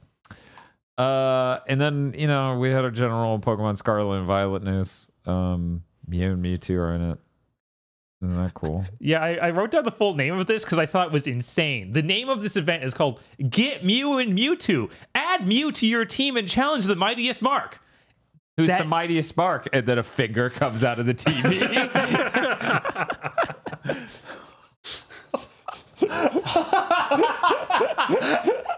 It's you. How can I be the mightiest mark. I fold so easily. Anyways, this event is September 1st through 18th. And then we got DLC trailers for, what was the first one's like Teal Mask. And I'm like, oh, that's cool. Diplin. Do we have opinions on Diplin? I think it's really funny. I think Diplin's fucking hilarious. It's the best version of that thing so far. Now, is this good or bad? in your It's opinion? better. Hey, The next expansion's gonna put nuts on it, and Aggro's like, okay, I'm clapping. I love Appleton. Appleton is great. Dragon D's nuts. You'd think Aggro would be more supportive of the first grass dragon. You think Although I guess that's actually not true. The first grass dragon, I think, is Aggro. what is Sun and Moon? What is that region? Why have you done this? I could have answered this if you didn't fucking put me on the spot like this. Oh my god. They go to Alola. Yeah. Thank Alola. you, Chuck. God, Jesus. Alolan Executor, I think, is the first grass dragon. Oh, I yeah, think that's in the that's correct, dragon yeah. for some reason. Because the it's fucking dragon typed it. hilarious. That was amazing. We also got a photo taking mini game where you take pictures of the Pokemon and you're like, "Do you approve, lady?" I don't know how She's I like, feel there's about already so much on Twitter of me. I can't really approve of anything anymore. So you remember when you did those battles in Scarlet and Violet against those teams that had the enemy camps, and it seemed like they might do more things with that. Yeah. And then they didn't. So there's a mini game in this where you drive a bike around and you pop a bunch of balloons. And my first thought was, hey, that might have been maybe worked on for anything that was different in those. And here it is in the DLC as expected. There's a selfie stick. I actually missed that. Yeah, they're adding a selfie stick. I think they called it like a roto stick or something. Yeah, because it goes in your rope. Rotom? Alola? I'm trying to think if they have a specific name for the phone version. Rophone. Rotom phone. Ring, ring, ring, ring, ring, ring. Rototo phone. Second DLC. I did not remember the name of that. Indigo Disc, I believe. Star Platinum. Set in an underwater facility with 4 different biomes. Damn, that is just crazy that they're like, here's another just fucking open world. Yeah. New Elite Four flying added to the mount, maybe because they show it doing vroom into the night sky. Yes. As you're like, whoa, dumpy bike away. That's gonna make Vroom into the Night Sky 2 coming out next year look real bad.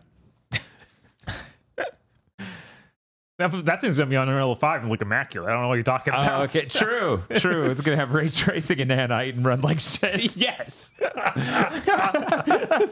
Jog into the night sky. You can make a custom club room. Yeah, those things look pretty cool. You could customize your Pokeball throw style. Sick. That actually took me by surprise when they said that. I'm like, what? We need more of that to come back. Like that. Let me put stickers on the ball again. Let me customize all that shit. And let me teach Chatot some words to go online with. No, officer, I didn't say it. I was thinking about wrestling.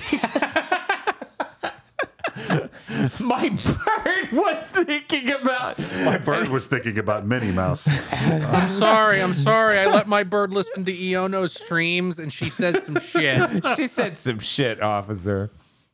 And they also showed the horrible thing in this thumbnail, the Raikou evolution, where its neck is so long, and it became the thing for Horizon. Yes.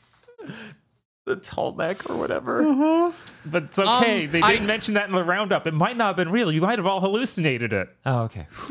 I think that there's one of the dinosaurs with the long necks has a name that means thunder lizard, and that's what it's a reference to. Oh, shit.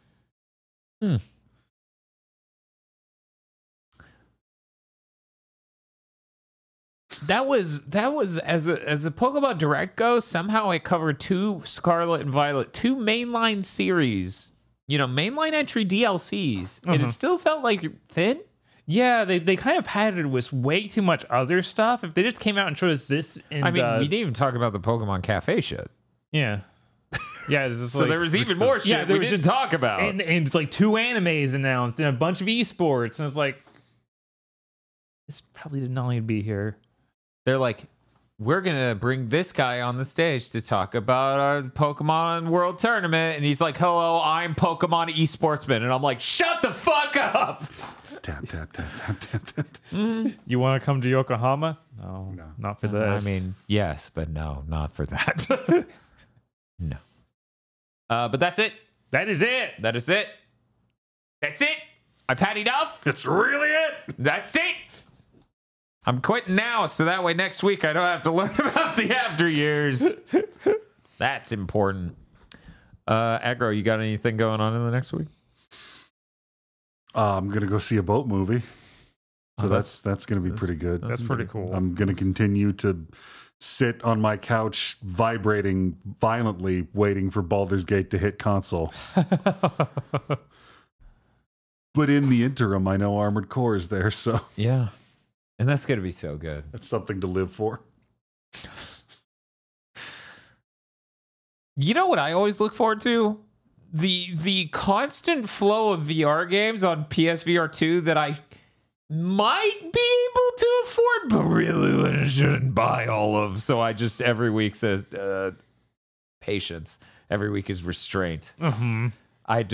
This week was me not buying The Room. I should just every week come in with what I'm not buying this week. It would be so much cheaper. Dan, I've heard the PSVR 2 has no games. Yeah. Sure. What end of IGN do you cover again? I think they're all I the think- ass end. I think you should have to legally be required if you're going to post shit like the PSVR 2 has no games. You have to say how many VR headsets you own. Like you should just have to say that. You I should don't- have to include that. I don't even know if that was his problem.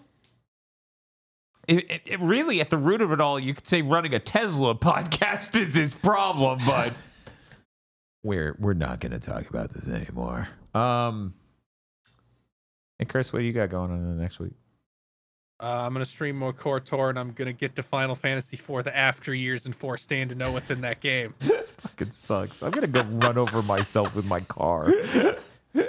I'm like, this key fob has to have a backup and do not stop button on it somewhere.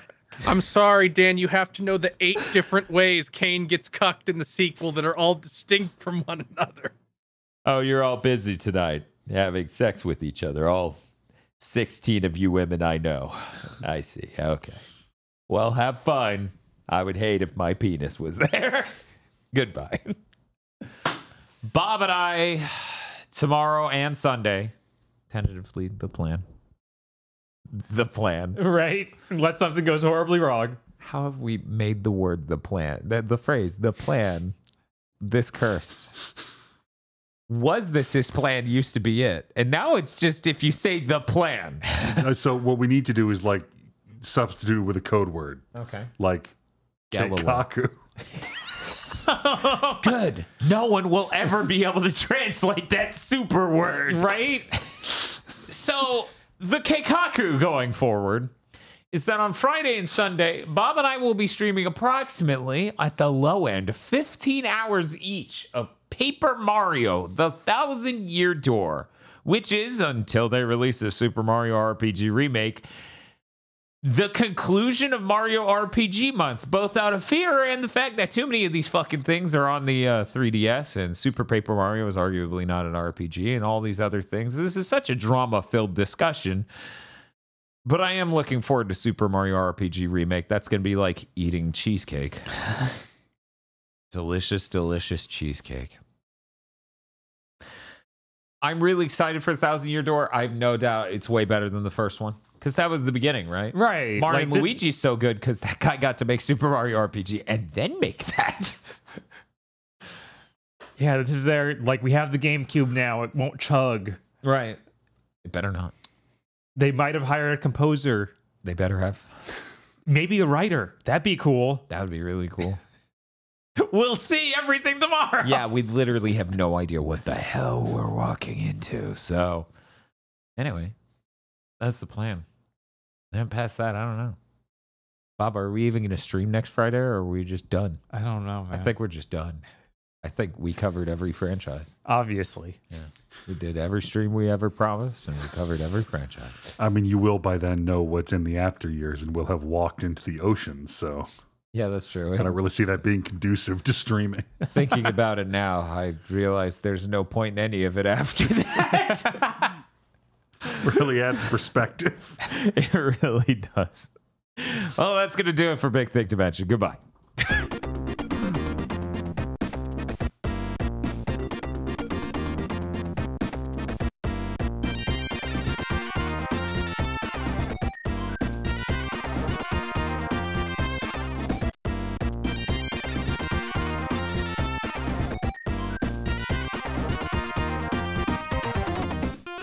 Thank you very much for watching this episode of Big Tank Dimension. Big Tank Dimension is only possible because of I just remembered the joke I'm making in Chugging Bleach. I should not do that during the Patreon.